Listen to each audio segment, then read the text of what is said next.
हंसती मुस्कुराती एक और सुबह के साथ गुड मॉर्निंग। मैं हूँ सलमा कौसर। मैं हूँ आपके साथ मोहम्मद शुएब। Good morning. एक नया हफ्ता मुबारक हो, मंडे मुबारक, नई एनर्जी, नई से खबरें हैं। लेकिन वीकेंड कैसा रहा जरा बात इसकी करते हैं, बल्कि वीकेंड का इख्तिताम कैसा रहा सबसे पहले इसकी बात। शुएब ने सफर किया, उर्दू वाला और अंग्रेजी वाला भी दोनों सफर अब ये इसका फैसला अब हम करेंगे कि अंग्रेजी का था या उर्दू का था। ये हम कुछ दिन बाद आपको दिखाएंगे कि जब हम गए थे और हमने कैंपिंग की शारान फॉरेस्ट में, तो उससे मुतालिक हम आइंदा आने वाले प्रोग्राम्स में इंशाल्लाह आपको सेगमेंट्स दिखाएंगे। बहुत से एक्साइटिंग एंड एडवेंचरस सेगमेंट्स जो है मैं वो शूट करके आया हूँ। लेकिन क्यों ना सबसे पहले बात हम करें जो वीकेंड का इख्तिताम। एक तो मेरे सफ़र का इख्तिताम हुआ था और एक सफ़र जो जारी है वो सफ़र है हमारी टीम का, यानी ग्रीन शर्ट्स का।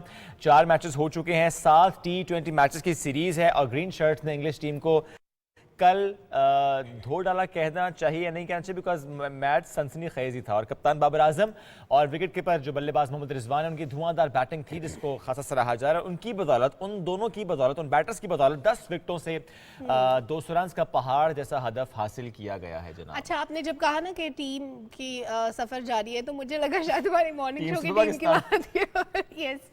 लेकिन ये वाला जो टीम का सफर था, ये आपने बड़ा अच्छा किया, बड़ी डिटेल से आपने बता दी कि हमारी टीम अच्छा परफॉर्म कर रही है। अभी तक तो चीजें पैरेलल चल रही हैं, बराबर जा रही हैं। एक्सपेक्टेडली पाकिस्तान सीरीज विन करेगा, लेकिन देखें क्या होता है। एग्जैक्टली और बनने का कोई पता थोड़ी लगता बनने का पता चलता है। हाँ। लेकिन अभी तक चीजें बेहतर जा रही हैं। बाबर आजम की बात करें तो 110 और रिजवान के थे 88 रन, नाकाबिल शिकस्त रहे।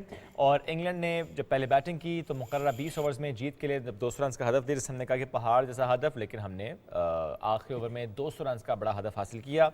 10 विकेटों से हमने मैच जीता और 7 मैचेस की सीरीज 1-2 से बल्कि अभी जो है वो बराबर हुई भी है।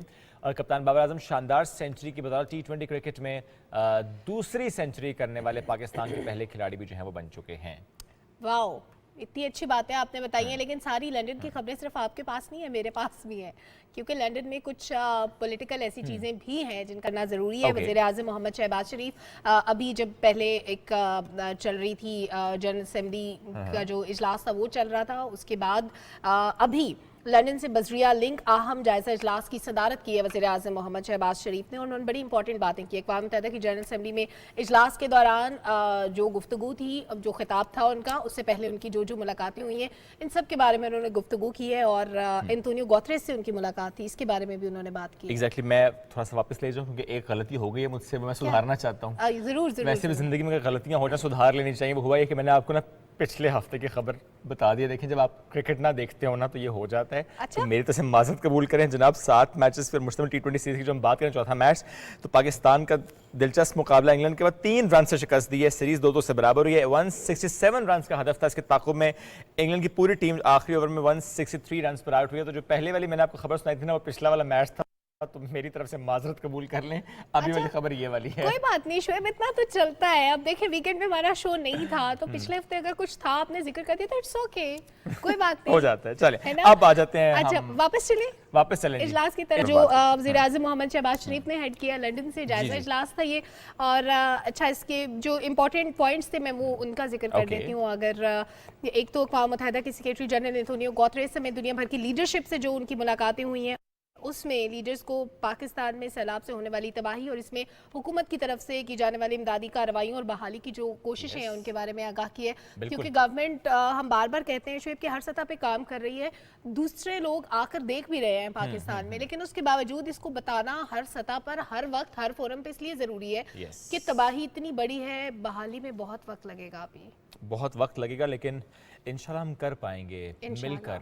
ना सिर्फ पाकिस्तान में रहने वाले, बल्कि जो हमारे ओवरसीज़ पाकिस्तानी हैं, बल्कि जो दीगर हमारे दोस्त ममालिक हैं, जो आलमी इमदाद हमें इस वक्त मिल रही है, इंशाल्लाह हम सब मिलकर इसका मुकाबला कर पाएंगे। और इसके साथ साथ ऐसी हिकमत अमली बना पाएंगे कि आइंदा आने वाले सालों में जो एंटिसिपेट किया जाता है कि मौसमियाती तब्दीली की वजह से पाकिस्तान जैसे ममालिक जिनका हम बात करते हैं कि अच्छा ये उस लिस्ट में टॉप पे हैं, जो कि ज़्यादा मुतासर हो सकते हैं, इन सब मुल्कों के लिए इमदाद बड़ी अहम है कि together we can cope up, और ये हमें करना भी है। और शायद 2 बातें बड़ी इंपॉर्टेंट वज़ीर आज़म के खिताब में थी, क्योंकि हमारा शो वीकेंड पे नहीं था, तो अगर मैं उनका जिक्र कर दूं, एक ये कि वज़ीर आज़म ने कहा कि इस वक्त हम दूसरों के किए किए की सजा भुगत रहे हैं, जो कि बिल्कुल जेन्युइन बात है। हम उन चीज़ों की सजा भुगत रहे हैं जो हमारे एंड से नहीं हुई। कार्बन के अखराज में पाकिस्तान का हिस्सा 1% से भी कम है, लेकिन सजा सबसे ज़्यादा पाकिस्तान को मिल रही है। अब दूसरा सवाल ये पैदा होता है कि जो दूसरों के किए की सजा हमें मिलना शुरू हो गई, क्या हम इसको अकेले भुगतेंगे? क्या कोई हमारी मदद नहीं करेगा? क्या बाकी लोग खामोशी से बैठेंगे? ऑल्दो बहुत सारे हमारे दोस्त ममालिक जिनसे हमारे अच्छे ताल्लुकात हैं, हमारी मदद कर रहे हैं, लेकिन जो ममालिक नहीं मदद कर रहे, जो इसमें अपना हिस्सा नहीं डाल रहे, उनका तबाही में हिस्सा तो बहुत ज़्यादा है, तो उनको भी आगे आना चाहिए। एग्जैक्टली। अच्छा, ये जो बात है ना सलमा के ज़ाहिर है जिनका रोल ज़्यादा है कंट्रीब्यूशन में, वो इफेक्टिवली रोल प्ले कर सकते हैं उसको मिनिमाइज़ करने के हवाले से भी।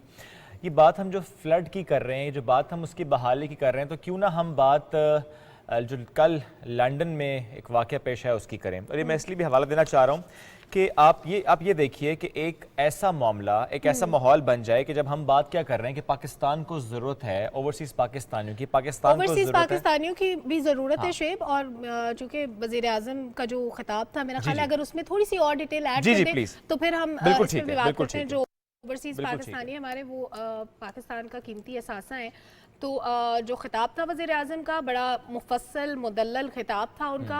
उसके बारे में कुछ चीज़ें तो मैंने बता दी, अफ़गानिस्तान, कश्मीर, उसमें आती तब्दीली, पाकिस्तान में फ्लड्स, मतलब उन्होंने हर नुक्ते को किया। उन्होंने कोई ऐसी चीज़ नहीं जो तशना रह गई हो। बड़ा ज़बरदस्त खिताब था, जामे खिताब था।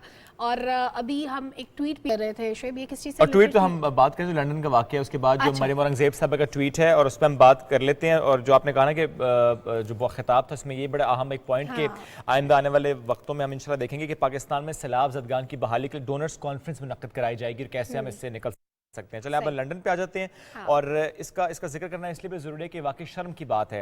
शर्म की बात है कि हमारे ही अपने पाकिस्तानी, हमारे ओवरसीज़ पाकिस्तानी जिन पर हमें फ़ख्र होता है, जो कि पाकिस्तान के बड़े कहना चाहिए कि मुश्किल वक्त में साथी होते हैं, ज़रा मुबादला पाकिस्तान में आता है। We are proud of you, but ये जो वाक़या हुआ इसकी वजह से हमारे सर शर्म से झुक गए कि हमारे अपने बहन भाई, हमारे पाकिस्तान जो बाहर रहते हैं, जिनका ये फ़र्ज़ है, हमसे ज़्यादा उनका ये फ़र्ज़ है कि पाकिस्तान के वक़ार का ख्याल रखें, पाकिस्तान की रियासत का, हमारे इदारों का, हमारी हुकूमत का, हमारी पर्सनैलिटीज़ का इनका एहतराम करें। चूँकि अगर आप वहाँ पे ऐसा कोई लफ्ज़ इस्तेमाल करेंगे, कोई ऐसा एक्ट करेंगे, चाहे आपका किसी पॉलिटिकल पार्टी से ही ताल्लुक़ क्यों ना हो, लेकिन वहाँ पर इस तरह की जुमलेबाजी करना कि मरियम औरंगज़ेब साहब वहाँ पर कॉफ़ी शॉप गई, जिस तरह जुमलेबाजी की गई, मैं कहता हूँ कि इससे ज़्यादा शर्म का मकाम हो नहीं सकता। एक खातून पे कीचड़ उछाल रही है और बार बार एब्यूजिव लैंग्वेज का इस्तेमाल कर रही है। और ये एक खातून नहीं थी शुएब, ये पूरा एक मॉब था, 20-25 लोग थे।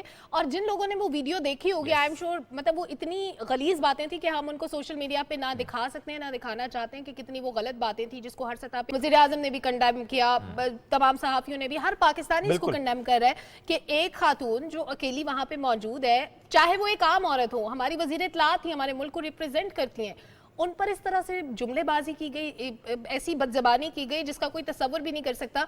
क्या आप तसव्वुर कर सकते हैं कि आपकी बहन या बेटी किसी कॉफ़ी शॉप में खड़ी और आप इस लबो लहजे में उसके बारे में बात करें या इस तरह उसको मुखातिब करें? मतलब ये किस किस्म की सोसाइटी की तरफ हम जा रहे हैं? और आप ये देखें सलमा कि जो बाहर के मुल्क हैं, डेवलप्ड नेशंस की सॉरी मैं जब बात करूं तो वहाँ पे तो हम जनरली भी देखते हैं ना कि लोगों में आगाही ज़्यादा होती है, सिविक सेंस होता है, उनको मालूम होता है हैरेसमेंट क्या होती है, फिर भी अगर वो करें तो शर्म ज़्यादा आती है। बट शेब hats off to Maryam Aurangzeb, इसमें कोई शक नहीं, उन्होंने इतनी ग्रेस के साथ उसको हैंडल किया, इतनी खूबसूरती से उन्होंने बर्दाश्त किया इस सारे वाक़े को। शायद आप या मैं होते उनकी जगह तो ना कर पाते। She could have responded aggressively, लेकिन उन्होंने नहीं किया। एक तो वो काफ़ी देर बर्दाश्त करती चली गई, उन्होंने इग्नोर किया, शी केप्ट ऑन इग्नोरिंग। लेकिन वो मामला जब बहुत ज़्यादा बढ़ता चला गया तो उन्होंने तब भी बात की, गुफ्तगू की, कन्वर्सेशन पे बिलीव करती हैं। उन्होंने कहा कि लेट्स टॉक अबाउट इट, समझाते हैं आपको, कोई सवाल है आपका, मैं जवाब देती हूँ। उन्होंने जवाब दिया, जो सवाल उस खातून के थे जवाब दिया, और कहा जो आपको इन्फॉर्मेशन मैं दे रही हूँ ना, ये ऐसी कोई इन्फॉर्मेशन नहीं है कि जो सिर्फ मैं आपको दे रही हूँ, ये इन्फॉर्मेशन पब्लिक है, वेबसाइट्स पे अवेलेबल होती है। लेकिन मसला क्या है, आप लोग पढ़ते नहीं हैं, आप लोग समझते नहीं, आप लोग जानते नहीं हैं। आप सिर्फ एक पॉलिटिकल पार्टी को जब का साथ देते हुए ये काम करते हैं तो फिर वाकई हम देखते हैं कि फिर तनकीद बराए तनकीद हो रही होती है। आप इख्तलाफ करें, हक है आपका, कीजिए इख्तलाफ, नहीं पसंद कोई शख्स कोई पार्टी, इख्तलाफ कीजिए, वोट न दीजिए।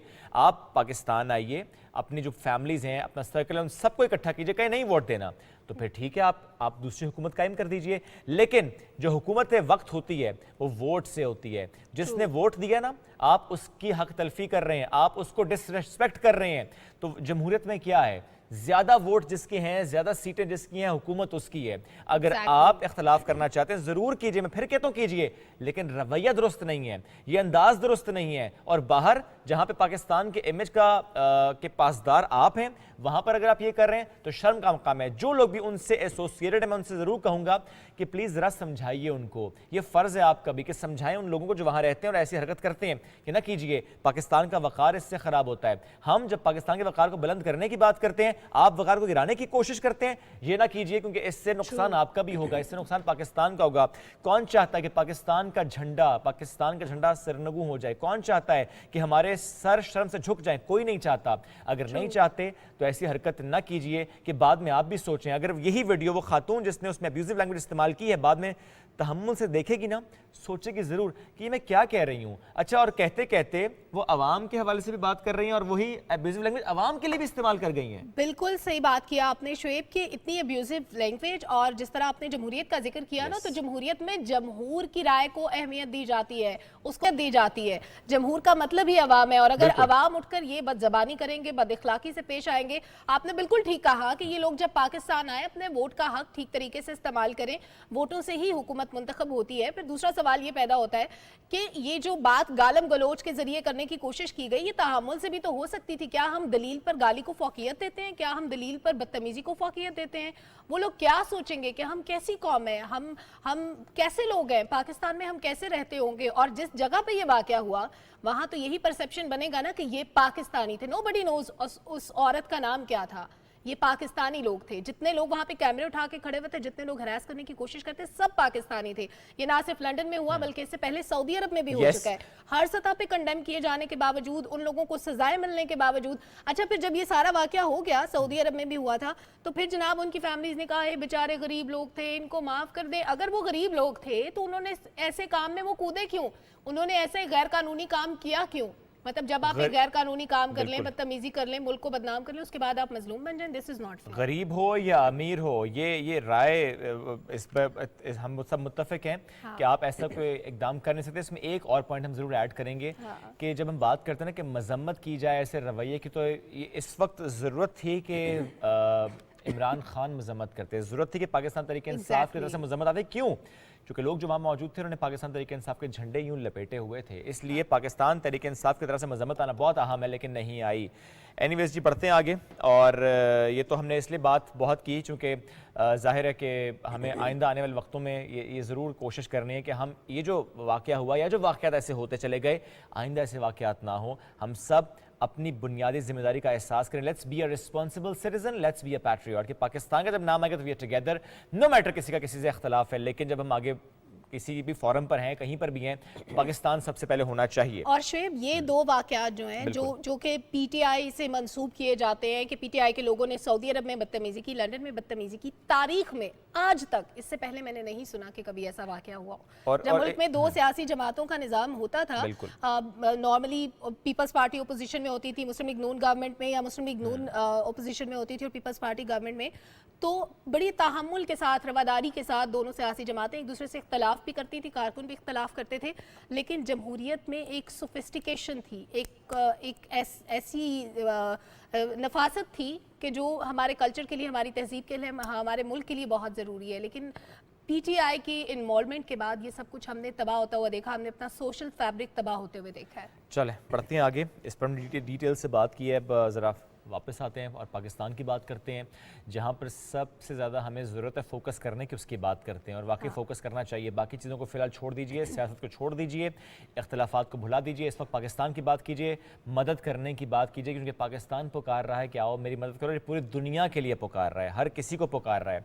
और ऐसे में national flood response coordination centre की बात करते हैं, जिनके मुताबिक अब तक सैलाब से 13,000 किलोमीटर की जो सड़कें हैं वो तबाह हुई हैं।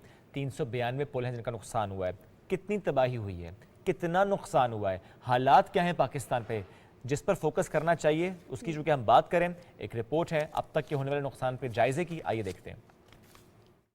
NFRCC के मुताबिक सैलाब से मुतासरा इलाकों में इमदादी सरगर्मियों के लिए हेलीकॉप्टर्स ने परवाज की, जिसके जरिए मुतासरीन को 2 टन खुराक पहुंचाई गई। आर्मी एविएशन के हेलीकॉप्टरों ने अब तक 619 परवाजों के जरिए 4659 अफराद को महफूज मकामात पर मुंतकिल किया। सिंध, बलोचिस्तान और जुनूबी पंजाब में अब तक 147 इमदादी कैंप और इमदादी सामान जमा करने के लिए 237 पॉइंट्स कायम किए गए हैं। मुतासरीन इस सैलाब में अब तक 10,175 टन खुराक और 1,732 टन दीगर जरूरी अशिया तकसीम की गई हैं। मुतासरा इलाकों में 300 से जायद मेडिकल कैंप कायम किए गए हैं, जिनमें 5,66,000 से जायद मरीजों का इलाज और मुफ्त अद्वियात फराहम की गई। बलोचिस्तान में आर्मी और FC सिविल इंतजामिया के हमरा सैलाब मुतासरीन की इमदाद और बहाली में मसरूफ अमल है। मुतासरा इलाकों कोहलू, सिब्बी, डेरा मुराद जमाली, नसीराबाद, सोहबतपुर और जलमक्सी में 14 रिलीफ कैंप्स काम कर रहे हैं, जहां सैलाब ज़दगान को खाना, राशन और इलाज मालिजे की सहूलत फराहम की जा रही है। बलोचिस्तान के मुख्तलिफ इलाकों में 3000 मुतासरीन में राशन, पानी की बोतलें, दूध, खुर्दनी तेल, आटा, खेमे और दीगर रोजमर्रा की जरूरी अशिया तकसीम की गयी। पाकिस्तान आर्मी और FC बलोचिस्तान की जानिब से कोयटा में 6 कलेक्शन पॉइंट्स का कयाम भी अमल में लाया गया है। मुतासरा अजला में फ्री मेडिकल कैंप्स भी कायम किए गए हैं, जहां 8000 मरीजों का इलाज किया गया और मुफ्त अद्वियात फराहम की गयी। पाक बहरिया ने सैलाब मुतासरीन के लिए 4 फ्लड रिलीफ कोऑर्डिनेशन सेंटर्स और 18 मरकजी कलेक्शन पॉइंट्स कायम किए हैं। पाकिस्तान नेवी ने मुख्तलिफ अजला में 1758 टन राशन, 6407 खेमे और 7,27,848 लीटर साफ पानी तकसीम किया। पाक बहरिया ने कंबर शहदाद कोट, दादू, भान, सईदाबाद, सखर और सजावल में 19 खेमा बस्तियां भी कायम की हैं। पाक बहरिया के 82 मेडिकल कैंप्स में 89,000 से जायद मरीजों का इलाज भी किया गया। पाक फजाइया ने सैलाब मुतासरीन में 6,415 खेमे, 5,37,081 फूड पैकेजेस तकसीम किए। पाक फजाइया के कायम करदा 46 तिब्बी कैंपों में 70,000 से जायद मरीजों का इलाज किया गया, जबकि 20 खेमा बस्तियों में 19,807 अफराद को रिहाइश की सहूलत फराहम की गई है। पाक फजाइया की जानिब से कायम करदा फील्ड मेडिकल कैंप्स में मुतासरा इलाकों में पानी से पैदा होने वाली मुताअद्दी बीमारियां,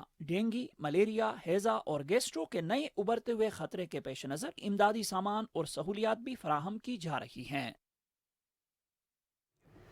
वेलकम बैक नाज़रीन। बड़ा एक डिटेल्ड आपने रिपोर्ट देख ली कि अभी तक क्या क्या डेवलपमेंट्स हो चुकी हैं इमदादी कार्रवाइयों के हवाले से, कितना राशन तकसीम हो चुका है, कितने लोगों को शेल्टर्स फराहम किए गए हैं, लेकिन अभी जाहिर है ये सिलसिला तवील अरसे तक चलेगा। लेकिन साथ ही साथ हम स्पोर्ट्स में हमारे जो पाकिस्तानी हैं वो नाम बनाते रहते हैं, और पाकिस्तान के साथ साथ दुनिया के दीगर ममालिक से भी कुछ यूनिक और अच्छी चीज़ें आती रहती हैं ना पाकिस्तान में। तो एक मेरे पास कनाडा से एक ऐसी न्यूज़ है जो कि इंटरेस्टिंग तो है, लेकिन उस पर मेरे कुछ तहफ़्फ़ुज़ात भी हैं। सिर्फ आपके नहीं, हम सबके हैं। हम सबके हैं। कनाडा में 14 साल की बच्ची, उसने एक रिकॉर्ड बनाया, 30 सेकंड में उसने एक अनोखा काम किया। लेकिन सवाल ये पैदा होता है कि अनोखा काम मुझे लगता है गैर ज़रूरी सा था। मतलब उसने क्या किया है, 22 जुराबें पहनी है। अब सोचिए कि हम लोग 30 सेकंड में सिर्फ एक दफ़ा जुराबें पहनते हैं, है ना। अच्छा, आप ये देखें कि चलो उन्होंने तो किया ही किया, उन्होंने तो रिकॉर्ड तोड़ा है ना। हाँ, उससे पहले भी तो किसी ने किया है। भारत के आरिफ इब्ने अब्दुल हलीम, इन्होंने 19 जुराबों का जो रिकॉर्ड है ये बनाया हुआ था, लेकिन अब इन्होंने 22 जुराबें पहन के उनका रिकॉर्ड जो है वो तोड़ दिया है। अच्छा, कुछ ऐसी ऐसी अजीब चीजें सामने आ रही है। एक और भी अजीब बात है। अच्छा, वो क्या है? ये तो आपने अच्छे रिकॉर्ड के बारे में बताया। आप सोचे अगर नोज रिंग पहनी हो, फेफड़ों में कैसे पहुंच सकती है, मतलब यहाँ से फेफड़ों में कैसे जाएगी? जैसे भी करें वो तो बाहर से स्टॉप होती है ना। अच्छा, मैंने तो बाली, आई मीन वो शायद अगर सिर्फ जो एक पेन सी होती है। अच्छा, हमारे पास इसके विजुअल्स भी हैं, हम वो शेयर करते हैं कि ये मैजिक कैसे होता है। ये देखें जनाब, बंदे ने नोज रिंग पहनी हुई थी और ये पहुंच गई फेफड़ों में। नोज रिंग तो ये तो वो है जो स्विमिंग में आप पहनते हैं, नहीं? स्विमिंग में से नाक बंद करने के लिए जो होता है। ये नाक बंद करने वाला तो मुझे नहीं लग रहा। शेप लग तो वही रहा है जो जिससे नाक बंद हो जाए। नाक की बाली तो नहीं लग रही है। बाली तो जो आप स्विमिंग करते हुए ऐसे आप पहन लेते हैं। अच्छा, नहीं ये स्ट्रेट तार भी नहीं थी ना कि नाक के थ्रू चली। बड़ा पीस नहीं है। हाँ, है भी ऐसे राउंड। ये फेफड़ों में इसका जाना बड़ी स्ट्रेंज बात है। कितनी अजीब अजीब चीजें हमारे सामने आ रही हैं। बट एनीवेज ये देखें, ठीक है, लेकिन ये 35 साल इनकी उम्र है और इन्हें बहुत ज्यादा कफ हो रही थी, और अमेरिका से जी बहुत कफ हो रही थी। फिर इन्हें हॉस्पिटल मुंतकिल किया। जब एक्सरे किया गया तो मालूम हुआ कि कोई गैर मामूली चीज जो है ना उनके लंग्स में फंसी हुई और सर्जरी के बाद निकाली गई। अच्छा, और बाद में क्या पता चला, 5 साल पहले गुम हुई थी। 5 साल से वो फेफड़ों में आराम कर रही थी, क्या कर रही थी। और 5 साल बाद उसने कहा जी ये मेरी जगह नहीं है, मुझे बाहर निकाला जाए। और ये पता नहीं लोहा तांबा क्या चीज थी, I मतलब don't इतना know. अरसा ये रिंग आपके फेफड़ों में तो बंदे का तो बुरा हाल हो जाता है। अब मुझे खांसी हो गई, अब मैं सोचूंगी कोई चीज तो नहीं चली। नहीं अल्लाह अल्लाह खैर करे, अल्लाह खैर करे। अच्छा ये अब सोने की होती तो वो तो खुश होगा ना, मेरा सोना वापस आया है। ये लोहा क्या वापस Whatever it was. उल्टा खर्चा हो गया। लेकिन बहरहाल सोने और तांबे के नए ज़खायर मिले, उसकी खबर हमारे पास है और वो है सबसे प्यारे शहर से, मीठे शहर से, मदीना से।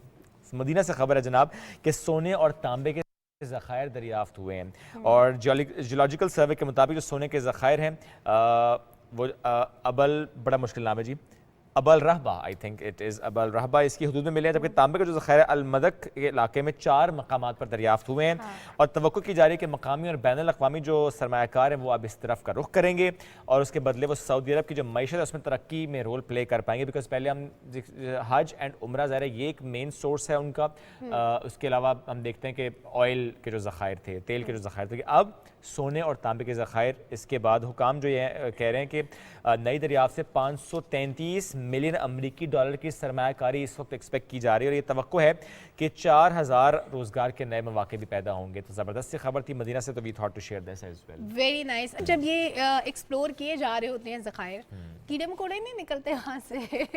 मतलब जब आप कोई जगह खोद रहे kind of a scan, I think, जिसमें स्कैन के थ्रू तो कुछ नहीं, अंदाजा हो रहा उसको होता है ना? खोदते भी है ना, जमीन भी या है। पहाड़ जो भी चीज़ है उसके अंदर जाना होता है ना, बहुत सारी चीज़ें होती हैं, है ना। पता नहीं। मुझे लगता है कॉकरोच भी होते होंगे। मुझे कॉकरोच इसलिए ज़हन में आने के, वैसे तो मुझे बहुत डर लगता है, मेरी कोई दोस्ती नहीं है कॉकरोचेस इतने से तो होते हैं। हाँ, लेकिन डर लगता है ना, उड़ने वाले भी होते हैं पता है। और मैंने एक दफ़ा वाइट कलर का कॉकरोच भी देखा था। मैं आपको डिफरेंट और एल्बिनो कॉकरोच, वो पता नहीं कौन सा कॉकरोच था वो, मतलब देखने में खूबसूरत लग रहा था लेकिन ऑब्वियसली डर तो लग रहा था ना, वो भी तो उड़ता होगा। हालांकि इतना सफेद, गोरा चिट्टा, मलाई, मक्खन। लेकिन नहीं, अच्छा कॉकरोच के बारे में भी अजीबोगरीब चीज़ है। एक तो 2-3 अजीब चीज़ें शेयर की हैं, तो मैंने कहा ये भी शेयर कर दूँ। इतनी अजीबोगरीब सी बात है कि अब देखिए टेक्नोलॉजी ने इतनी तरक्की कर दी, एक ऐसी डिवाइस बनी है जो कॉकरोच की कमर पे नस्ब होगी। ये हम दिखा रहे हैं, कॉकरोच की कमर पे डिवाइस होगी और खुदा ना खास्ता कोई हादसा होता है, कोई बिल्डिंग गिर जाती है कुछ, तो अब देखें, अब मलबे को हटाने के बाद लोगों को निकालना एक मुश्किल काम होता है ना, तो ये छोटे छोटे जो सुराख होते हैं ना मलबे के अंदर, उससे अंदर जाएगा और ये डिटेक्ट करेगा कि यहाँ पे कोई बंदा मौजूद है, ये डिवाइस बताएगी। अब सवाल ये है कि अगर कोई खातून होगी तो वो तो कॉकरोच देख के डर जाएगी। जो रईस है उसकी जिंदगी थी वो आपने कॉकरोच भेज के खत्म कर दी। और क्या, तो ये कॉकरोच का जाना वैसे तो इस लिहाज से खतरनाक है कि खवातीन डर जाती हैं, लेकिन ये टेक्नोलॉजी की तरक्की के हम बंदे बच जाएंगे। ये ना बंदा जुत्ती मार के उसे मार दे, डिवाइस भी तोड़ दे। ये भी नहीं, देखिए मलबे के नीचे कुछ नहीं कर सकता, वैसे दबा हुआ होगा बंदा। लेकिन मैं ये सोच रही थी कि कॉकरोच की कमर कैसे मिलेगी उनको डिवाइस लगाने की, मतलब क्या नाजुक सी कमर होगी ना, पर ही तो होते हैं। लेकिन वो कहते हैं ना कि वो आई मीन क्या कहना चाहिए, उसकी साख्त ऐसी होती है कि आप देख रहे हैं कि न्यूक्लियर अटैक भी जहाँ पर, वहाँ पर भी कॉकरोच पे कोई असर नहीं होता।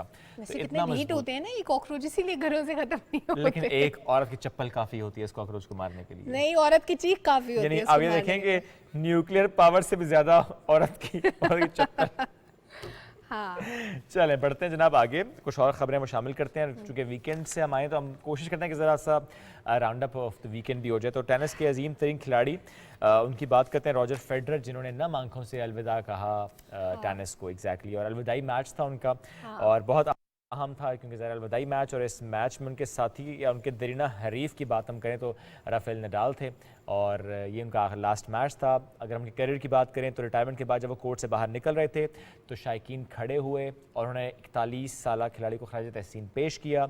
रॉजर फेडरर ने 20 ग्रैंड स्लैम टाइटल अपने नाम किए अपने इस करियर में। he is 41 years old. He is 41 years old। और ये हम कुछ विजुअल आपको जल्दी नहीं दिखा दें। रिटायर हो गए, वैसे भी खेल सकते थे थोड़ा अरसा और, क्यों? बस वो अब और मजीद खेलना नहीं चाह रहे। वो कह रहे हैं कि मैं अब कुछ और करना चाहता हूँ, कुछ और बड़ा करना चाहता हूँ। इन्होंने कुछ अर्सा पहले कहा भी इतना था। नाम बनाने के बाद ना वैसे और बड़ी ऑप्शंस हो जाती हैं। ऑप्शंस के अलावा आपको तो लगता है ना ये तो हो गया ना, कुछ और करते हैं, कुछ और बेहतर करते हैं, कुछ और अच्छा करते हैं। और वो कहते हैं कि एक शानदार दिन भी, खुश भी हैं, लेकिन वो कहते हैं कि मुझे यहाँ कर अच्छा भी लग रहा है। भले आखिरी मैच सही, लेकिन उन्होंने कहा कि बस अब यहाँ का सफ़र ख़त्म। और उनके साथ जो राफेल नडाल बैठे थे तो वो भी आंसू पर काबू ना रख सके। अब देखिए हरीफ भी हैं, बहुत से मैच इनके टाकरे, लेकिन इस दिन दोनों की आंखें जो है वो नम थी। और ये वाकई हम जब टेनिस की बात करें, ये दो नाम तो हैं जो हम कहते हैं कि टेनिस के स्टार्स हैं, राफेल नडाल भी, रॉजर फेडरर भी। और ज़ाहिर है बहुत से फैंस हैं, लाखों करोड़ों फैंस हैं इनके पूरी दुनिया में। एग्जॉस्ट फैन भी है?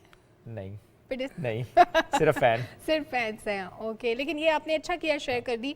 सैटरडे को मैं क्योंकि पीटीवी में थी तो मैं पूरा दिन मैंने इजहार हमदर्दी किया, उनके जाने पे दुख मनाया, तो इसलिए मैंने कहा कि आज आपके मुंह से भी ये खबर भी जरूरी है, जरूरी है। मैं कहीं पीछे ना रह जावा ना।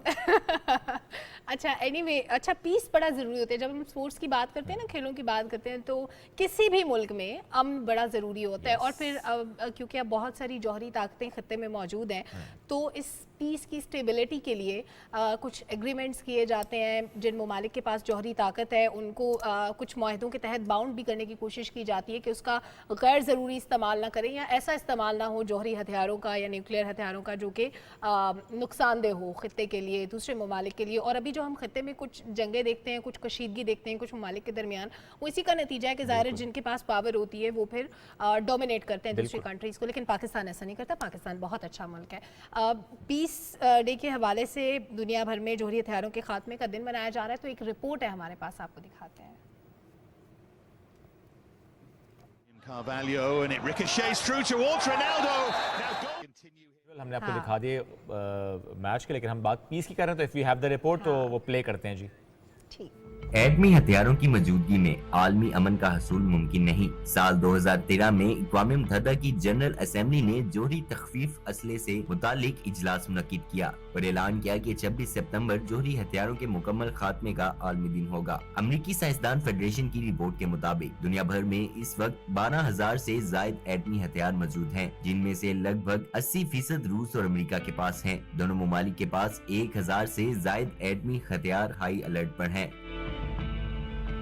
पाकिस्तान और भारत के पास भी एटमी हथियार हैं। पाकिस्तान को खित्ते में अमन और भारत के साथ ताकत का तवाज़ुन बरकरार रखने के लिए एटम बम बनाना पड़ा। पाकिस्तान ने हमेशा ये पेशकश की है कि अगर भारत अपने जौहरी हथियार तर्क कर दे तो पाकिस्तान भी अपने जौहरी हथियारों से दस्तबरदार हो जाएगा। पाकिस्तान के इस ऐलान पर दुनिया पर वाज़िया हो चुका है कि पाकिस्तान जौहरी हथियारों के हक में नहीं, लेकिन खित्ते में अमन और सलामती को बरकरार रखने के लिए जौहरी हथियार रखना पाकिस्तान की जरूरत है। 1985 में जनूबी बहरे अलकाइल, 1995 में जनूबी मशरकी एशिया, 1996 में अफ्रीका और साल 2006 में वस्ती एशिया जौहरी हथियारों से पाक जोन बन गए। इन सब मसालों के बावजूद भारत खित्ते को एटमी हथियारों से पाक जोन बनाने के लिए अपना मुस्बत किरदार अदा करने को तैयार नहीं, जो कि एक बहुत बड़ा खतरा साबित हो सकता है।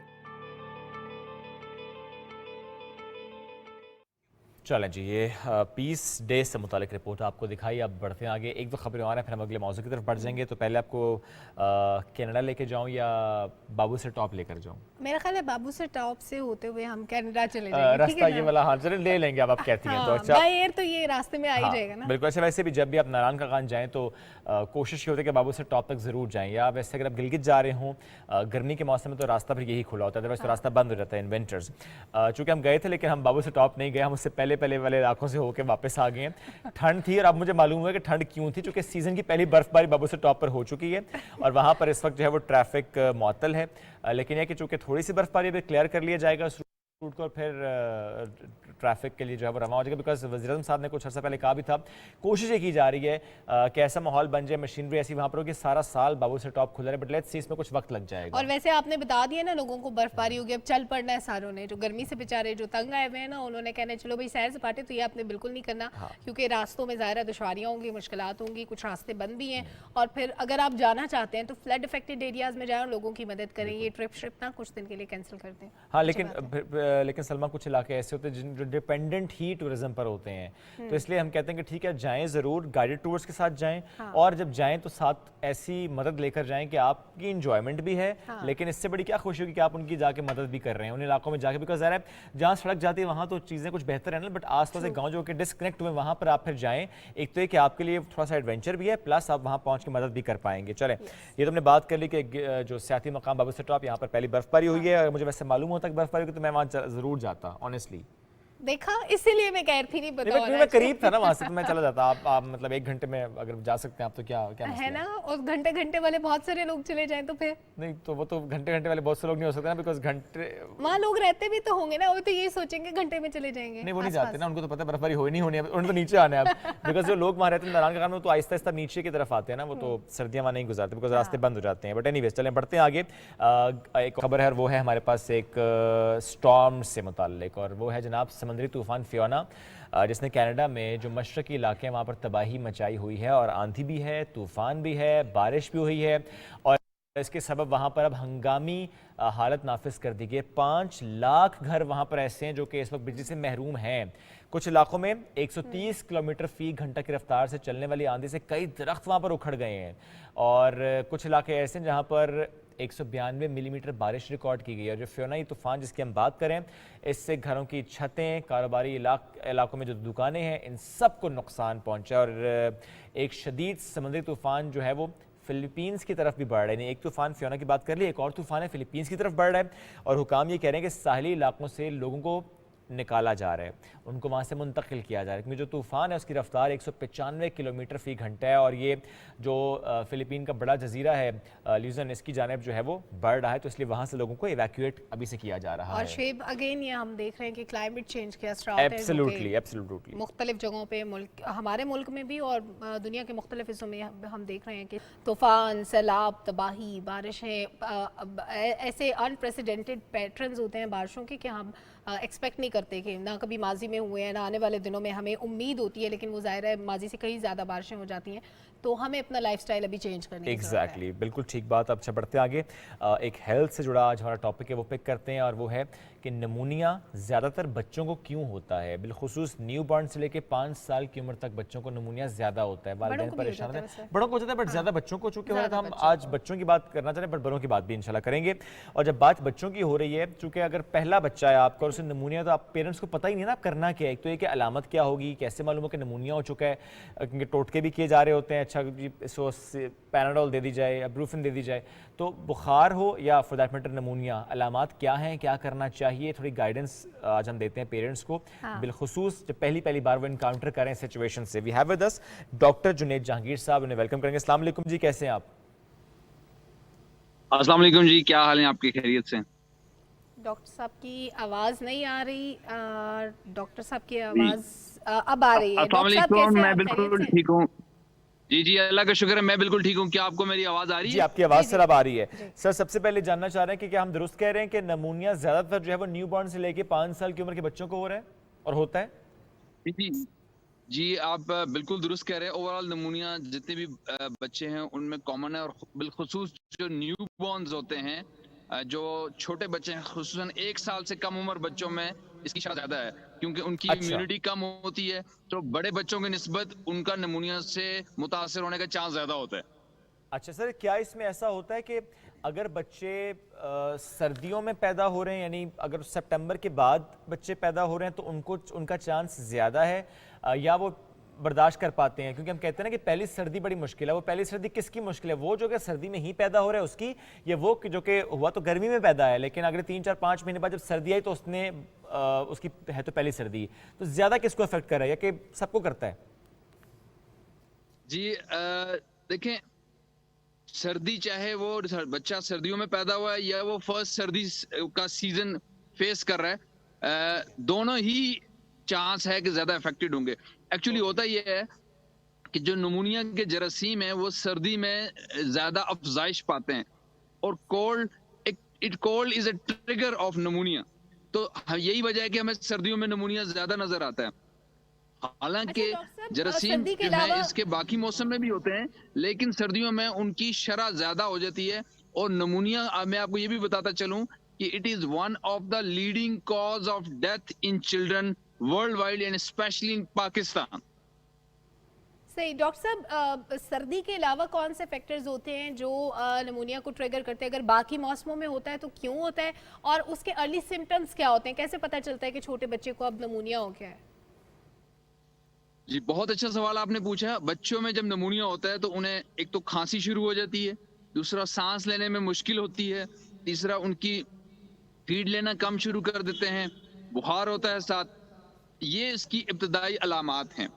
अब नमूनिया की कौन कौन से और फैक्टर्स हैं सर्दी के अलावा, उनमें सबसे बड़ा ये है कि जो लैक ऑफ मदर फीडिंग है, आजकल जो है वो मदर फीड का ट्रेंड बहुत कम हो गया है, उससे नमूनिया की जो शरह है वो बढ़ गई है, क्योंकि मदर फीड एक इम्यूनिटी प्रोवाइड करता है। जो वो बच्चे जो मदर फीड नहीं लेते उनमें नमूनिया का चांस ज्यादा है। उसके अलावा जितने भी बच्चे पैदा होते हैं उन सबको नमूनिया के हिफाजती टीके लगवाए जाते हैं। जो गवर्नमेंट का एक स्केड्यूल है उसमें नमूनिया के हिफाजती टीके शामिल हैं। अगर किसी वजह से कोई बच्चा या पेरेंट्स जो एंटी वैक्सीनेशन लोग भी होते हैं, जो वैक्सीनेशन पे बिलीव नहीं करते और वैक्सीनेशन नहीं करवाते, तब भी नमूनिया की शरह बढ़ जाती है।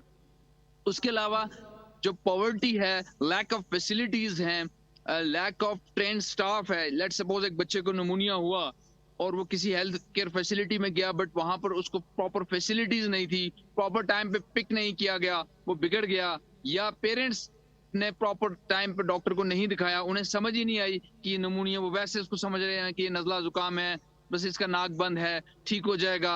बाजुकात वो टोटके कर रहे होते हैं, कोई कहवा दे रहा होता है, कोई जोशांदा दे रहा होता है, कोई घर में और जो बुजुर्ग होते हैं वो अपने टोटके बता रहे होते हैं, रेमेडीज बता रहे होते हैं, और अल्टीमेटली होता क्या है कि बच्चा नमूनिया से सिक हो जाता है और वो सीरियस हो जाता है, अल्टीमेटली आईसीयू में जाना पड़ जाता है, ऑक्सीजन लग जाती है, और फिर बहुत से मौकों पे बच्चों की डेथ्स भी हो जाती हैं। सर अलार्म कब बजता है पेरेंट्स के लिए कि अच्छा ये जो नॉर्मल नज़ला ज़ुकाम खांसी वो नहीं है, दिस इज़ समथिंग एल्स, और अभी हमें डॉक्टर के पास जाना है और किसी हेल्थ केयर सेटअप में लेकर जाना है बच्चे को, वो क्या साइन होता है पहला? देखिए, जो पहला साइन है वो जो आम नज़ले ज़ुकाम से नमूनिया को डिफरेंशिएट करता है वो ये है कि नमूनिया में खांसी के साथ साथ बच्चे को सांस लेने में मुश्किल पेश आती है, जबकि सिंपल नज़ला ज़ुकाम में सांस लेने में मुश्किल नहीं होती। बच्चे को नज़ला ज़ुकाम जरूर होता है लेकिन वो सांस आराम से कंफर्टेबली ले रहा होता है। अगर आपके बच्चे को खांसी के साथ सांस लेने में मुश्किल है तो that is the first sign of pneumonia, और that should be picked at an early time, and आपको फौरन से डॉक्टर को रुजू कर लेना चाहिए rather than giving your own टोटकास। और डॉक्टर साहब आपने कहा कि ये मोस्ट कॉमन रीज़न है जो छोटे बच्चों की डेथ्स होती हैं, उसकी रीज़न क्या होती है कि नमूनिया इतना लीथल क्यों हो जाता है? अनट्रीटेड हो तब होता है, बच्चों की इम्यूनिटी वीक हो तब होता है, ट्रीटमेंट ठीक ना हो तब होता है, क्या क्या फैक्टर्स इन्वॉल्व होते हैं? देखिए, बहुत अच्छा आपने पॉइंट रेज किया इम्यूनिटी का। हमेशा नमूनिया से उन्हीं बच्चों की डेथ्स होती है जिनकी अपनी इम्यूनिटी कम होती है या वो किसी और डिजीज का शिकार होते हैं। लेट सपोज एक बच्चे को पैदाइशी तौर पे हार्ट डिजीज है, अब उसको जब नमूनिया होगा तो वो बहुत सीवियर होगा। लेट सपोज एक बच्चे को ऑलरेडी रीनल फेलियर है, उसकी किडनी सही काम नहीं कर रहे, अब उसको अगर नमूनिया होगा तो बहुत सीवियर होगा। सो एक तो वो बच्चे जो ऑलरेडी किसी और बीमारी का शिकार हैं, अब अगर उन्हें नमूनिया हो गया तो उनको बहुत सीवियर होगा। दूसरा, किसी भी रीजन की वजह से अगर बच्चे की इम्यूनिटी कम है तो उसको जो नमूनिया होगा वो बहुत सीवियर होगा।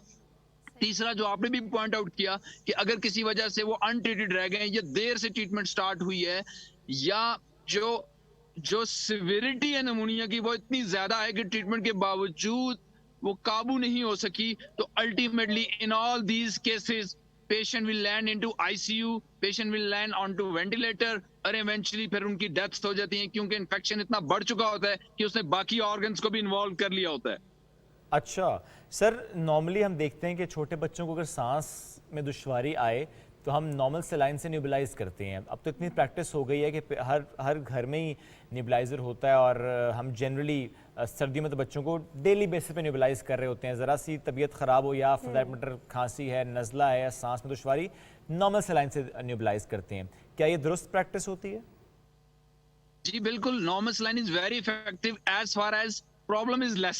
अगर जस्ट नाक बंद है, ये जस्ट कॉमन कोल्ड है। कॉमन कोल्ड वो होता है जो अक्सर बच्चों को होता है, एक घर में किसी और को हुआ, गला खराब हुआ, नजला हुआ, उससे बच्चे ने ले लिया, that's called common cold. Simple flu, so simple flu में, नोज ब्लॉक में, कॉमन कोल्ड में, या इवन वायरल इन्फेक्शन में जो आप नेबुलाइज करें, that's absolutely safe, is very good, और उसका कोई नुकसान नहीं है और it will be helping. But अगर नमूनिया है तो नमूनिया में simple normal saline will not help you unless and until you got antibiotic treatment. जब तक नहीं मिलेगी तब तक नमूनिया को सिंपल नॉर्मल सलाइन ठीक नहीं करेगा। ठीक। अच्छा सर, क्या नेबुलाइज करना बेहतर है या फिर स्टीम देना बेहतर है? क्योंकि फ्लड अफेक्टेड एरियाज में बहुत सारे बच्चे ऐसे हैं जो कि निमोनिया का शिकार हैं, या जो न्यू बॉर्न बेबीज़ हैं, उनकी इम्यूनिटी ज़ाहिर है वीक होगी। अभी वो ऐसा इलाका जहाँ पे खुराक की किल्लत है, उन बच्चों को स्टीम करना, मेरा ख्याल स्टीम देना पॉसिबल होगा, लेकिन उनको नेबुलाइज करना शायद पॉसिबल ना हो, क्योंकि वहाँ पे ज़ाहिर है लोगों के पास ना तो सलाइन अवेलेबल होगा इजीली, और ना ही उनके पास कोई मशीन होगी, नेबुलाइजर होगा। एग्जैक्टली जी, आपकी बात बिल्कुल ठीक है। जी जी, इफेक्टिव तो नेबुलाइजर है, क्योंकि नेबुलाइजर एक बाकायदा मशीन है, उससे एक प्रेशर जनरेट होता है, एक प्रॉपर तरीके से भाप बनती है और ऊपर जाती है। अगर किसी ऐसे एरिया में नेबुलाइजर अवेलेबल नहीं है या नॉर्मल सलाइन अवेलेबल नहीं है, तो वो स्टीम से, सिंपल स्टीम से भी काम ले सकते हैं। सिंपल स्टीम में बस आपने एहतियात ये करनी होती है कि उस स्टीम को इतने फासले पे रखें कि बच्चे जल ना जाए। अगर आप उसको बहुत करीब रखेंगे तो उससे जलने का भी खतरा होता है, क्योंकि ऑब्वियसली वो तो हॉट वाटर की एक स्टीम है। तो अगर नेबुलाइजर है दैट्स बेटर, अगर नेबुलाइजर नहीं है तो स्टीम विल आल्सो वर्क। बिल्कुल ठीक है, लेकिन आपने बहुत अच्छा कहा कि उसमें एहतियात ज़्यादा करनी पड़ती है, और हम जनरली अब देखते हैं कि डॉक्टर्स खुद भी कहते हैं कि ट्राई करें कि स्टीम ना हो, न्यूबलाइजर हो, बिकॉज ज़ाहिर है ऐसे बहुत से पेशेंट्स, ऐसे बहुत से बच्चे क्रिटिकल हालत में फिर पहुंचते हैं अस्पताल, क्योंकि ज़रा बच्चा है साथ, अपने वो रखती देगची पानी गर्म करके और वो गिर सकता है पानी, बच्चे का हाथ लग सकता है, बहुत ख़तरनाक होता है। इसलिए रिकमेंड ये किया जाता है कि पहली कोशिश करें न्यूबलाइजर। अगर स्टीम देनी ही है तो बहुत दूर, यानी बहुत करीब ना रखें, थोड़ी दूर रखें और बहुत एहतियात के साथ करें। सर एक बात और भी, इससे पहले जो कि हम न्यूबलाइजर की बात करें, हम ये देखते हैं कि घर में अगर 2-3 बच्चे हैं, कजन्स भी हैं, जॉइंट फैमिली भी है, एक न्यूबलाइजर और सब इस्तेमाल कर रहे हैं, क्या इससे इन्फेक्शन एक दूसरे में ट्रांसफर होता है? नेबुलाइजर आप बेशक एक ही रखें, लेकिन मास्क अपने अपने रखें। आगे जो किट मिलती है वो आसानी से उतर जाती है, 100-150 रुपए की वो किट मिल जाती है, वो हर बच्चे की अपनी रख लें। नेबुलाइजर बेशक एक ही यूज करें, कोई इशू नहीं है। ठीक है। और सर न्यूबलाइजर के अलावा आपने जो कहा ना कि अगर नमूनिया है और वो ज़रा अनट्रीटेड है, चूँकि एंटीबायोटिक्स नहीं थी तो चीज़ें ख़राब होती चली जाएंगी, एंटीबायोटिक ये लाजिम है सर बच्चे के लिए? बिकॉज हम उस दिन भी बात कर रहे थे कि हम 1 साल के 2 साल के बच्चों को इतने ज़्यादा एंटीबायोटिक्स के कोर्स करा चुके होते हैं कि आइंदा आने वाली ज़िंदगी में उनकी इम्यूनिटी जो है वो कॉम्प्रोमाइज़ इस तरीके से होती है कि वो रेजिस्टेंट हो जाते हैं, उनके जो माइक्रोब्स हैं। तो 1 साल का बच्चा, 2 साल का बच्चा अगर निमोनिया है तो एंटीबायोटिक मस्ट है सर? ये क्या इंटरनेशनल प्रैक्टिस है? बहुत अच्छा सवाल पूछा। मैं इसका थोड़ा सा आपसे टाइम लूंगा, इसका जवाब जरा तफसील से देना चाहता हूँ। देखें, हर चीज का अच्छा यूज भी है, बुरा यूज भी है। यही यूट्यूब लोग अपनी एजुकेशनल वीडियोस के लिए यूज करते हैं, यही यूट्यूब जो है उसमें हर तरह की खराबात भी हैं। अब एक गन है, एक सिक्योरिटी वाला अगर वो गन यूज करता है तो वो उसको दुरुस्त जगह पर जब यूज करेगा तो बहुत फायदा होगा, अगर गलत जगह पे यूज करेगा तो उल्टा नुकसान हो जाएगा। So it's just like this, antibiotic is a life saving drug. अगर डॉक्टर दुरुस्त जगह पर दुरुस्त वक्त में उसको इस्तेमाल करेगा, दुरुस्त डोज में, तो इंतहाई फायदा होगा। अगर गैर जरूरी इस्तेमाल करेगा, अब सिंपल फ्लू में कोई जरूरत नहीं है एंटीबायोटिक की। जैसे एक बच्चे का नोज ब्लॉक है, कोई जरूरत नहीं एंटीबायोटिक की। वायरल इन्फेक्शन है, कोई जरूरत नहीं एंटीबायोटिक की। बट अगर नमूनिया है या कोई और सीरियस बैक्टीरियल इन्फेक्शन है और अगर आपने बर वक्त एंटीबायोटिक यूज नहीं की तो आप डिजास्टर करेंगे, ब्लंडर करेंगे और अल्टीमेटली बच्चा खराब हो जाएगा और सिक हो जाएगा। So it's not the antibiotic which is bad, it is the exact and rational use of antibiotic which is important. Rational use is very important. और डॉक्टर साहब आपने बहुत अच्छी बात की कि एंटीबायोटिक अगर लाइफ सेविंग ड्रग के तौर पे काम कर रही है, उसका सही इस्तेमाल, पूरा इस्तेमाल भी ज़रूरी है। और शेब बच्चा क्योंकि डिपेंडेंट होता है अपने पेरेंट्स पे, बड़ों पे, तो बड़ा ज़रूरी होता है बच्चे की ज़िंदगी की, उसकी सिक्योरिटी के हाथ से उसकी सेहत को ठीक रखने की जिम्मेदारी पेरेंट्स पे होती है कि अगर खुदा न खास्ता कोई भी कोताही होगी वालिदैन के एंड से तो उसका खमियाजा बच्चे को भुगतना पड़ेगा। बहुत शुक्रिया। डॉक्टर जुनैद हमारे साथ मौजूद थे और उन्होंने बड़ी डिटेल से बात की इससे मुतालिक कि जो छोटे बच्चे निमोनिया का शिकार हो जाते हैं उनका ट्रीटमेंट बहुत ज़रूरी है, और जो आप घर पे कर सकते हैं दैट इज़ उनको नेबुलाइज करना। मेडिकेशन के लिए आपने बिल्कुल भी अपने तौर पे नहीं करना, नो सेल्फ मेडिकेशन। और बच्चों पर तजर्बा तो बिल्कुल ना कीजिए, बिल्कुल ना कीजिए। डॉक्टर से राय लीजिए, डॉक्टर बच्चे के साइंस एंड सिम्टम्स देखने के बाद और सिवियरिटी देखने के बाद ये फैसला करेगा कि आया नेबुलाइजर इज इनफ और हमें एंटीबायोटिक से कोर्स की तरफ जाना है। इसमें डॉक्टर पे आपने रिलाई करना है, आपने खुद से कोई फैसला नहीं करना। और ये फैसला भी डॉक्टर पे छोड़ने के बच्चे को निमोनिया है, यानी खुद से मत सोच ले कि बच्चे को निमोनिया हो, वरना कहे नमूनिया हो गया है। हाँ, शायद दे दो, कुछ भी दे दियो, तो वो ये नहीं करना आपने। डॉक्टर से हमेशा राय लीजिए। और 1-2 साल तक जब डॉक्टर्स के पास आप चक्कर लगाते हैं ना, मैं तो वैसे भी कहता हूँ पेरेंट्स ना कुछ डॉक्टर बन जाता है, उन्हें पता है कि अच्छा डॉक्टर के पास अब कब जाना है, यार व्हाट्सएप पे पूछ लेते हैं, डॉक्टर को पता होता है अच्छा ये बच्चा ऐसा, तो वो गाइड भी कर देते हैं। तो अच्छा मैं एक इंसिडेंट कोट कर जी, दूं प्लीज। कि एक डॉक्टर साहब थे, बच्चों के स्पेशलिस्ट थे ना, तो 2 दिन पहले हॉस्पिटल में न्यू बॉर्न बेबी था एक, जो कि डॉक्टर साहब की मौजूदगी में पैदा हुआ। बच्चे के लिए जो भी बेसिक चीज़ें रिक्वायर्ड थी उन्होंने पेरेंट्स को बताई और घर भेज दिया। अब दूसरे दिन फ़ोन आया, डॉक्टर साहब ये बच्चा रो रहा है, ये क्यों रो रहा है? डॉक्टर साहब ने कहा मैं कैसे बता दूँ ये क्यों रो रहा है, आपको इसको लेके आना पड़ेगा, मैं देखूंगा तो बताऊंगा क्यों रो रहा है। मतलब डॉक्टर देख के बता सकते हैं, लेकिन अब ऐसे भी वो वलीउल्लाह नहीं होते कि नहीं, वो लेकिन आपको ये घर बैठ के बता दें। पेरेंट्स थे अच्छे जिन्होंने डॉक्टर को फोन किया, वो लिखते गूगल पे my 2 week old baby is crying why, फिर गूगल आगे से जो लिस्ट है ओ इन्हों तो भी हो गया है 1900।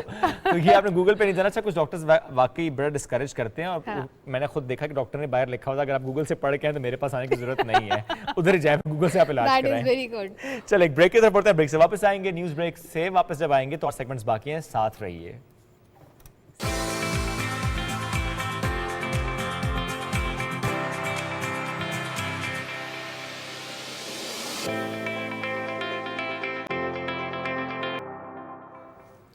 Welcome back after the break. अगले मेहमान की तरफ बढ़ते हैं और ये क्या था वैसे, इतनी एनर्जेटिक? Oh yes, energy. वैसे मैं आप पता है एनर्जाइज होकर आया हूं। मतलब मैंने यूं करके देखा ये कौन बोल रहा है? दूसरे भाईजान आ गए थे बैठ के इधर, बड़े भाईजान आ गए थे। अब ठीक है, अब ठीक है। अच्छा जी, मारूफ मुजस्समा साज रिफत शाहीन साहबा का जिक्र करते हैं। Rawalpindi chamber of commerce and industries की सदर मुंतखब हुई हैं। कम उम्र तरीन सदर मुंतखब होने का एजाज़ इनको हासिल है। और ये कहानी इससे भी दिलचस्प है, जब हमने ब्रेक में से पूछा था कैसे कोई वोटिंग होती है और लोग भी आपके मुखालिफ होते हैं, कहा नहीं बिला मुकाबला मुंतखब है, पता भी नहीं था कि मैं मुंतखब हो रही, किसी ने जब आपने पूछा ना कैसे, वो वाला जवाब आपने नहीं बताया, कैसे पता नहीं कैसे। That's so cute actually, that's so cute। अच्छा हम 1-2 बार पहले भी ज़ाहिर हमारी मुलाकात हुई, हमेशा इनसे सीखने का ही मौका मिलता है कि जिस तरह वो अपनी बिजी रूटीन से वक्त निकालते, बिकॉज ज़ाहिर है मुजस्समा साजी in sculpture that's not an easy thing, और बहुत बड़ा माशाल्लाह इनका मैं कहूँगा कि नाम और बड़ा ज़बरदस्त इनका काम रहा है। अब काम में थोड़ी सी हम तब्दीली देखेंगे, बिकॉज अब टाइम यहाँ भी देना पड़ेगा ना इस कुर्सी पे, जिसमें वो हमारी कुर्सी पे नहीं, सदर की कुर्सी पे, Rawalpindi chamber of commerce and industry की। तो वेलकम करते हैं। अस्सलाम वालेकुम जी। थैंक यू जी। कांग्रेचुलेशंस। Thank you. कैसा फील होता है? जिम्मेदारी बहुत बड़ी जिम्मेदारी महसूस होती है। कुछ तो हमने बताया, लेकिन कुछ आप भी बताएं कैसे हुआ ये। अब फिर वो पता नहीं पता नहीं बिल्कुल ऐसे ही है। मुझे तो अचानक से एक दिन कॉल आई हमारे फाउंडर की कि हम आपको प्रेसिडेंट बनाना चाह रहे हैं, तो मुझे उस वक्त समझ नहीं, मैंने कहा शायद ये कुछ ऐसे ही आपने फौरन ये देखा पाकिस्तान के तो नहीं बनाने लगे। तो खैर मैंने उनसे कुछ, उनको पहले तो मैंने एक दफ़ा कहा कि मेरा नहीं ख्याल कि मैं इस सीट के लायक हूँ या हकदार हूँ, तो बेहतर है कि आप किसी और को देख लीजिए। तो उन्होंने कहा नहीं नहीं बस तुम्हें ही लेकर आना है हमें सामने। और फिर मैंने उनसे थोड़ा सा वक्त लिया कि मुझे सोचने का वक्त दें, क्योंकि जाहिर सी बात है बहुत बड़ी जिम्मेदारी है। आप एक दफ़ा जब चेयर करते हैं तो फिर आपको पाकिस्तान की जितनी भी बिजनेस वुमेन है उनको लीड करना होता है।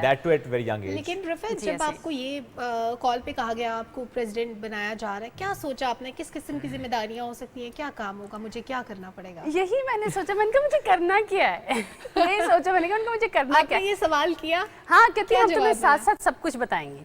अब वो मैं साथ साथ को उन्होंने मुझे फाइल्स बताना, आप कर लो फिर।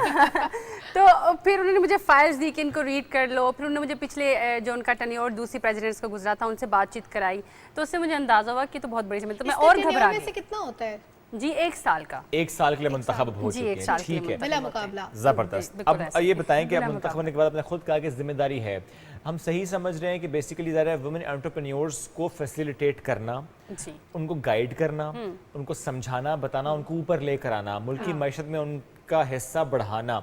एक खातून को अगर मैं कहूँ कि आप गाइड इस तरीके से करें, जो कि अभी अपना छोटा सा बिजनेस सही लेकिन वो लेकर आई हैं, रजिस्टर कराना चाहती हैं, मालूम ही नहीं कहाँ जाना है, कैसे होगा, उसी डर से बैठ गई हैं कि मेल डोमिनेंट सोसाइटी में कैसे इसमें मूव करूंगी, कैसे रजिस्टर कराऊंगी। Is it an easy process? जी बिल्कुल इजी प्रोसेस ऐसा से हो सकता है कि उनका अपने इरादे को लेके पुख्ता होना, अगर वो पुख्ता है तो फिर सब कुछ आसान है। सबसे पहले तो मैं ये कहूँगी। और दूसरा मैं ये कहना चाहूँगी कि यही वो सोसाइटी है जहाँ पर एक मर्द वाकई ही औरत का साथ देता है और इज़्ज़त के साथ साथ देता है। आप कहकर तो देखें, आप फरमाइश तो करें, आप उसे फॉलो तो करके देखें, वो करेगा आपका काम। तो इसलिए इस बात से डर जाना कि मर्द नहीं करेगा या उसकी हम पर बर्तरी है, तो मैं इस पे यकीन नहीं रखती, क्योंकि मेरे साथ कहीं पर भी ऐसा नहीं हुआ। मैं सिर्फ अपनी एक इनफरादी सोच के तहत आपने हमेशा सोसाइटी में सपोर्ट देखी है, सपोर्ट देखी और बहुत ज़्यादा देखी है। सही। अच्छा Rifat, since you are doing this, मतलब एक ऐसी चीज़ है जो आपके लिए भी नहीं है, डिफरेंट है, आपको लगता है कि आपका जो मुजस्समा साजी का फ़न है उसको आप इस अपने जो नया आपका प्रोफेशन होगा या आपका जो न्यू जर्नी है इसके साथ साथ चला सकती हैं, फिर इसको दूसरों को भी सिखा सकती हैं, या अपने इस काम में अपने फ़न को यूटिलाइज़ कर सकती हैं? इसमें मुझे जो सबसे बड़ी चीज़ नज़र आती है कि पहले जो मैं इनफरादी सतह पे कर रही थी कि खुद जाकर सिखा रही थी, अब मैं इज्तिमाई सतह पे कर सकती हूँ। मुझे एक प्लेटफॉर्म मिल गया है जहाँ से बैठ कर मैं लोगों को बता सकती हूँ, सिखा सकती हूँ, अपनी लड़कियों को अवेयर कर सकती हूँ। तो ये मेरे ख्याल से कि मेरे लिए ज़्यादा अच्छी एक चीज़ हो गई है। बाकी रहा कि खुद मुजस्समे अब बैठ के बनाना, मेरे ख्याल से वो अब नामुमकिन हो जाएगा, क्योंकि मेरा नहीं ख्याल इतना आसान है इसको चेयर करके लीड करके फिर अपने ही कारोबार पे भी तवज्जो देना। बिल्कुल ठीक है। अच्छा, जनरली जब हम देखते हैं कि नए लोग जब वो आते हैं बिजनेस में, तो उसमें हम ये देखते हैं कि पहला सवाल ये होता है, पहली कोशिश ये होता है कि आप किसी तरह टैक्स माफ़ करवा सकें। तो ख़वातीन को ज़रा गाइड करें कि क्या ये दुरुस्त अप्रोच होती है? जी नहीं, मैं समझूंगी, बल्कि मैंने खुद भी अपनी ख़वातीन से यही कहा कि टैक्स माफ़ करने से ज़्यादा बेहतर है कि आप टैक्स पेड की लिस्ट में आ जाएं, टैक्स पे करें, और लेकिन उसके साथ हुकूमत से या जिनको आप टैक्स दे रही हैं उनसे आप ये दरख्वास्त करें कि उसके बदले में हमें क्या सहूलियात दे रहे हैं। तो मेरे ख्याल से हमें इस पे काम करना चाहिए, बजाय इसके कि मैं गवर्नमेंट के पास जाऊं और उनसे रिक्वेस्ट करूं कि जो मेरी लेडीज़ हैं उनका टैक्स माफ़ कर दिया जाए। बिल्कुल ठीक है। अच्छा, कथा कलामी की माजत, इस वक्त एक अहम खबर आ रही है, नाज़रीन से वो शेयर करते हैं। अफसोसनाक खबर है, और ख़बर है बलूचिस्तान से। कुछ देर में आपको उसकी डिटेल्स भी शेयर करेंगे। ISPA की तरफ से डिटेल्स आ रही हैं उस खबर की जो हेली क्रैश की है, लेकिन अभी ज़रा वापस हम गुफ्तगू को कंटिन्यू करते हैं। अच्छा रिफत साहिबा, ज़रा हम बात करें किस तरह वुमेन एंटरप्रेन्योर्स को हमने ऊपर लेकर आना, जिसमें आपने कहा भी कि टैक्स नेट से मुतालिक भी आपने कहा कि आप ये गलत अप्रोच होती है कि आप ये कहें कि टैक्स माफ़ करवाना है, लेकिन जनरली हम सोसाइटी में देखते हैं कि लोगों को नहीं पता ना टैक्स फाइल भी कैसे करें, रिटर्न फाइल भी कैसे करें, पता ही नहीं है। अब वो किसी के पास आप जाएंगे, आप फाइल करवाएंगे, एक तो वो कॉस्ट है, प्लस आप कहते हैं मैं फाइल तो करूँ, मुझे फ़ायदा क्या हो रहा है, थोड़ा सा गाइड करें कितना ज़रूरी है और क्यों ज़रूरी है। देखिए, एक तो सबसे पहले हमें सही एक जो पर्सन का पता होना चाहिए वो है चार्टर्ड अकाउंटेंट। आप उसके पास जाएं अपने टैक्स नेट में ऐड होने के लिए। और दूसरा ये कि जब आप टैक्स देते हैं तो उससे ये है कि फिर आपको हुकूमत फैसिलिटेट करती है, आपके बिज़नेस को इंश्योरेंस देती है, आपकी जो बैनुल-अक़वामी सतह पर जाके नुमाइशें होती हैं, आप अपनी प्रोडक्ट जो बेचना चाहते हैं उसके हवाले से आपको वो फैसिलिटेट करती है। बहुत सारी चीज़ों में डिस्काउंट्स भी मिलते हैं, बहुत सारी चीज़ों में डिस्काउंट मिलते हैं। और ये भी कहा जा सकता है कि हमारे जो मामलात रहते हैं हमारे मुल्की सतह पर, उनके लिए वर्कशॉप्स वगैरह अरेंज करती हैं, आपको चीज़ें बताती हैं। बल्कि मैं तो अभी जो मेरा फोकस है वो चैम्बर को लेके ये फोकस है कि हमें ये करना है कि मार्केट में अपनी ज़रूरत पैदा करनी है, तभी आपका बिजनेस बन पाएगा। तो मेरी जो शुरुआती जो कहते हैं ना काम है, उन पे मेरी एक बहुत बड़ा फोकस ये भी है कि मैं चाहूँगी कि औरतें इस बात पर फोकस करें कि मार्केट में वो जो दे रही हैं उसकी मार्केट में ज़रूरत है। हम ज़रूरत बनेंगे तो हम अपने प्रोडक्ट को सेल कर सकते हैं। एग्जैक्टली, बहुत अच्छा सोचा आपने कि जो ख़वातीन उनको अपनी ज़रूरत पैदा करनी है, कौन सा काम मार्केट में ऑलरेडी अवेलेबल है, मज़ीद क्या काम करना है, वो भी शुएब आप एक खबर का जिक्र कर रहे थे, अगर वो अपने नाज़रीन के साथ शेयर कर दें। इंतहाई अफसोसनाक खबर है, पाक फ़ौज का हेलीकॉप्टर है हरनाई बलूचिस्तान में गिरकर तबाह हुआ है और पायलट समेत 6 एहलकार हैं जिन्होंने जाम शहादत नोश की। ISPR के मुताबिक शोहदा में pilot major Mohammad Munib Afzal, pilot major Khurram Shahzad शामिल हैं, नाइक जलील, सूबेदार अब्दुल वहीद, सिपाही मोहम्मद इमरान, सिपाही शुएब शामिल हैं। ये अफसोसनाक खबर आ रही है बलूचिस्तान से, जिसकी डिटेल्स हम आपसे शेयर कर रहे हैं। हमारे नुमाइंदे राना शहजाद हमें ज्वाइन कर चुके हैं, उनकी तरफ हम बढ़ेंगे और डिटेल्स लेंगे। थोड़ा सा जानना चाह रहे हैं इस खबर से मुताल्लिक कि कब का वाक़या है और ISPR की तरफ से डिटेल्स अब जारी की गई हैं। अच्छा, लाइन राना ड्रॉप शहजाद हुई से है, कांटेक्ट करने की कोशिश करते हैं। इंतहाई अफसोसनाक खबर बलूचिस्तान से हमारे सामने आई है, हरनाई के इलाके में, जहां पे पाक फौज का हेलीकॉप्टर गिरकर तबाह हो गया है और 2 पायलट समेत 6 एहलकार शहीद हुए हैं। इंतहाई अफसोसनाक खबर है शुएब जो बलूचिस्तान से हमारे सामने आ रही है। और इस क्रैश के अंदर ISPR की जानिब से जो डिटेल्स आ रही हैं उसके मुताबिक शोहदा में pilot major Mohammad Munib Afzal, pilot major Khurram Shahzad शामिल हैं। बहुत अफसोसनाक वाक़या, हेलीकॉप्टर क्रैश हो गया है और इस क्रैश हादसे में 2 पायलट समेत 6 एहलकार शहीद हो गए हैं। इसमें नायक जलील, सूबेदार अब्दुल वहीद, सिपाही मोहम्मद इमरान, सिपाही शुएब भी शामिल हैं। हमारे नुमाइंदे से हमारा राब्ता बहाल हुआ, राना शहजाद की तरफ पढ़ेंगे। शहजाद, बताइएगा इस खबर की तफसील। जी बिल्कुल, ये इंतहाई अफसोसनाक वाक़या गुज़िश्ता रात जो पेश आया है, ये बलूचिस्तान का ज़िला हरनाई उसके करीब ये जो पाक फ़ौज का आर्मी एविएशन का हेलीकॉप्टर था, ये इमदादी मिशन पर था और इस अफसोसनाक वाक़े में हेलीकॉप्टर में सवार जो हैं पाक फ़ौज के 6 जवान जो हैं जिन्होंने जाम शहादत नोश किया है। ISPR के मुताबिक शोहदा में हेलीकॉप्टर के दोनों पायलट जिनमें मेजर मोहम्मद मुनीब अफजल और मेजर खुर्रम शहजाद ये शहीद हो चुके हैं। इसके अलावा हेलीकॉप्टर का क्रू नायक जलील और हेलीकॉप्टर में सवार SSG कमांडोज हैं जिनमें सूबेदार अब्दुल वाहिद है, सिपाही मोहम्मद इमरान है और सिपाही शुएब है। इन्होंने भी इस हादसे में जाम शहादत नोश किया है। शोहदा की जो तफसीर बताई गई है वो मैं आपको बताता चलूँ कि इस वाक़े में शहीद होने वालों में मेजर खुर्रम शहजाद का ताल्लुक अटक से था। उनकी उम्र 39 साल थी, वो शादीशुदा थे और उनकी एक बेटी है। मेजर मोहम्मद मुनीब अफजल का ताल्लुक रावलपिंडी शहर से है। उनकी भी शादी हुई है, उनकी उम्र 30 साल है और उनके 2 बेटे हैं। सूबेदार अब्दुल वाहिद का ताल्लुक जो है वो करक ज़िला से है। उनके 4 बच्चे हैं जिनमें 3 बेटे और 1 बेटी है। सिपाही मोहम्मद इमरान जो है वो खानेवाल का रहायशी है। उनकी 2 बेटियां और 1 बेटा है। इसी तरह नायक जलील जो कि हेलीकॉप्टर का क्रू है, उसकी उम्र 30 साल है। उसका ताल्लुक जो है वो तहसील खारियां डिस्ट्रिक्ट गुजरात से है। उन्होंने अपने पसमानदान में 2 बेटे छोड़े हैं और सिपाही शुएब जिनकी उम्र 35 साल है, वो जो तहसील झंड का इलाका है डिस्ट्रिक्ट अटक वहाँ के रहायशी हैं। उन्होंने अपने पसमानदान में 1 बेटा और बेवा छोड़ी है। तो ये तफसील है इस अफसोसनाक वाक़े की। ये गुज़िश्ता लेट नाइट ये हादसा हुआ है जो बलूचिस्तान का ज़िला हरनाई है, वहाँ पर ड्यूरिंग मिशन ये हादसा वक़ूअ पज़ीर हुआ है। जी बहुत अफसोसनाक ये हादसा जिसके बारे में राना शहजादुस्सलाम आपने बताया अभी पहले हादसे के ज़ख्म भरे न थे। बलूचिस्तान वही इलाका है जो सैलाब से मुतासरा है। इमदादी सरगर्मियों के दौरान पहले एक हादसा हो चुका है, एक और हादसा, और जिसमें 2 पायलट समेत 6 एहलकार शहीद हो गए हैं। इंतहाई अफसोसनाक हादसा था जिसके बारे में राना शहजादुस्सलाम ने हमें बताया। एक छोटी सी ब्रेक की तरफ बढ़ते हैं, ब्रेक से वापस आते हैं और हम कंटिन्यू करेंगे।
ये मासूम बच्चे, ये बेबस बहनें, ये भाई और ये बुजुर्ग आपकी फराख दिलाना इमदाद के मुंतजिर हैं।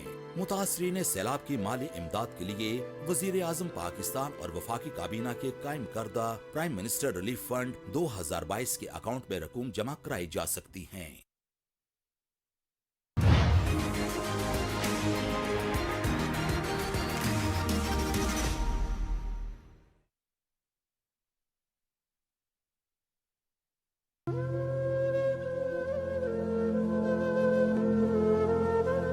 जैसा कि आप सब जानते हैं कि पूरे मुल्क में इस टाइम फ्लड काफ़ी तेज़ी से फैल रहा है हर जगह पे। तो मेरी अपील है आप सब लोगों से कि बढ़ चढ़ के इसमें हिस्सा लें और जितना हम अपने मुल्क के लोगों की मदद कर सकते हैं उसमें बढ़ चढ़ के हिस्सा लें।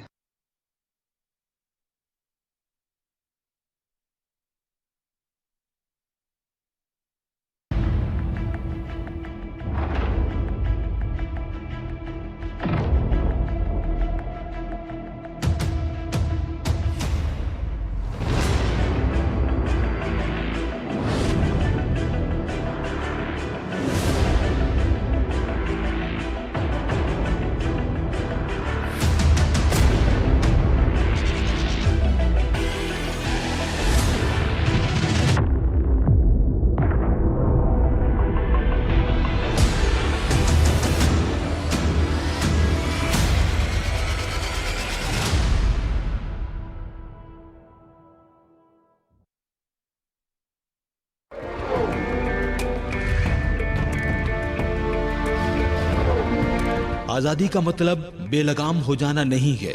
आजादी का मफहूम ये नहीं है कि दूसरे लोगों और ममलकत के मफादात को नजरअंदाज करके आप जो चाहें कर गुजरें।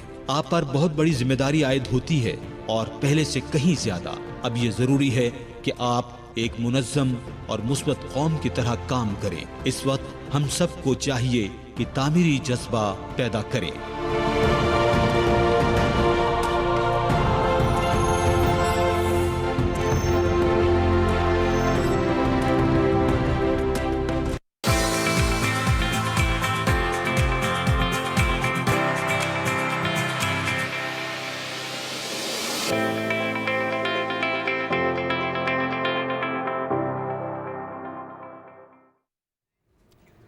वेलकम बैक नाजरीन।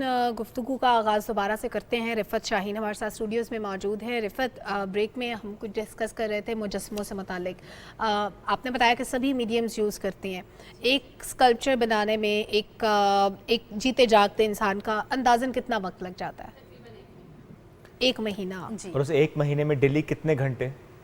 वो तो बस ना पूछें आप। और अच्छा, ये जो 1 महीने में बनता है, ये पत्थर का होता है या मिट्टी का या दोनों चीज़ें मिला के? देखिए, डिपेंड कर रहा होता है ना कि हमारे कस्टमर की क्या चॉइस है, कस्टमर क्या चाहता है, मुझे किस मीडियम में चाहिए। अगर आपका मीडियम चेंज होगा तो वक्त में भी कोई ज़्यादा या कम हो जी, ऐसे ही जैसे कि हम पत्थर के साथ काम करते हैं तो वक्त थोड़ा ज़्यादा लग जाता है। क्ले में आप जल्दी काम कर लेते हैं, प्लास्टर में उससे भी जल्दी काम कर लेते हैं, मेटल में भी थोड़ा वक्त लग जाता है क्योंकि ढलाई की तरफ चला जाता है मेटल, तो उसके बाद मेटल की सफाई में थोड़ा वक्त लग जाता है। ओके, पत्थर की डिमांड भी आती है? जी, पत्थर की भी डिमांड आती है, लेकिन पत्थर की डिमांड ज़्यादातर गैलरीज करती हैं और वैसे छोटे साइज पे मुजस्सम बनते हैं उनके। ये जो पत्थर इसमें यूज होता है मुजस्समे में, ये कोई खास तरह का पत्थर होता है या आम पत्थर जो चलते हैं? नहीं, ये खास तरह के पत्थर होते हैं, थोड़ा सा बाकी पत्थरों की निस्बत नरम होते हैं, लेकिन सख्त पत्थर पे भी बनाया जाए, लेकिन उसके टूटने का एहतमाल ज़्यादा होता है कि पूरी एक लेयर ही टूट जाती है उसकी। कोई ऐसा तो नहीं आता जो कहे कि पत्थर दिल सनम है, इसका मुजस्समा बना दो?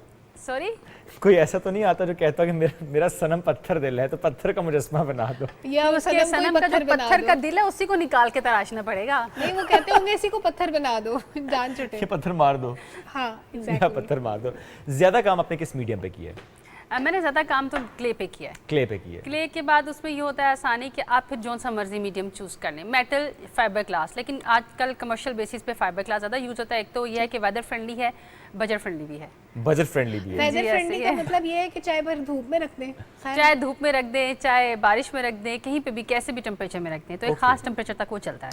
कभी आपके जो भी लोग आते हैं आपसे कोई भी मुजस्समा बनवाने के लिए अजीबोगरीब फरमाइशें करते हैं? नहीं, आज तक वैसे अजीबोगरीब इसलिए लगी कि मेरा काम है बना कर देना। हाँ। मेरा काम है तखलीक करना, तो जो भी अजीबोगरीब होगा वो मुझे बना कर देना है। किसी ने कहा हो कि बना दे या कहा हो कि भाई इसमें मेरी हाइट ज्यादा कर दे मुजस्समे में, या मतलब कोई डिफरेंट चीज, कोई यूनिक चीज? हाँ, अक्सर औकात लोग कहते हैं मैं थोड़ा मोटा नजर आता हूँ, थोड़ा पतला बनाइएगा। हमारा काम भी दूसरा वाला, हम कहते हैं मोटा बनाया जाए। हाँ। और वैसे मैं वही कहती हूँ जो वो पहले वाला यस, मैं उसको रिपीट नहीं करना चाहती, वही अपनी बातें कोई थोड़ी बताता है। अच्छा, ज़रा आपने इंटरनेशनल प्रोजेक्ट्स भी काफ़ी किए हैं और आप मुख्तलिफ मुल्कों में हम देखते हैं कि आपका काम माशाल्लाह पहुँचा है और आपकी टीम भी है। जी, टीम एक्सटेंड की जा रही है क्योंकि ज़रा ऑर्डर्स और आ जाते हैं, काम बढ़ रहा है। अब ऐसी टीम भी एक्सटेंड की जा रही है और कारखाना भी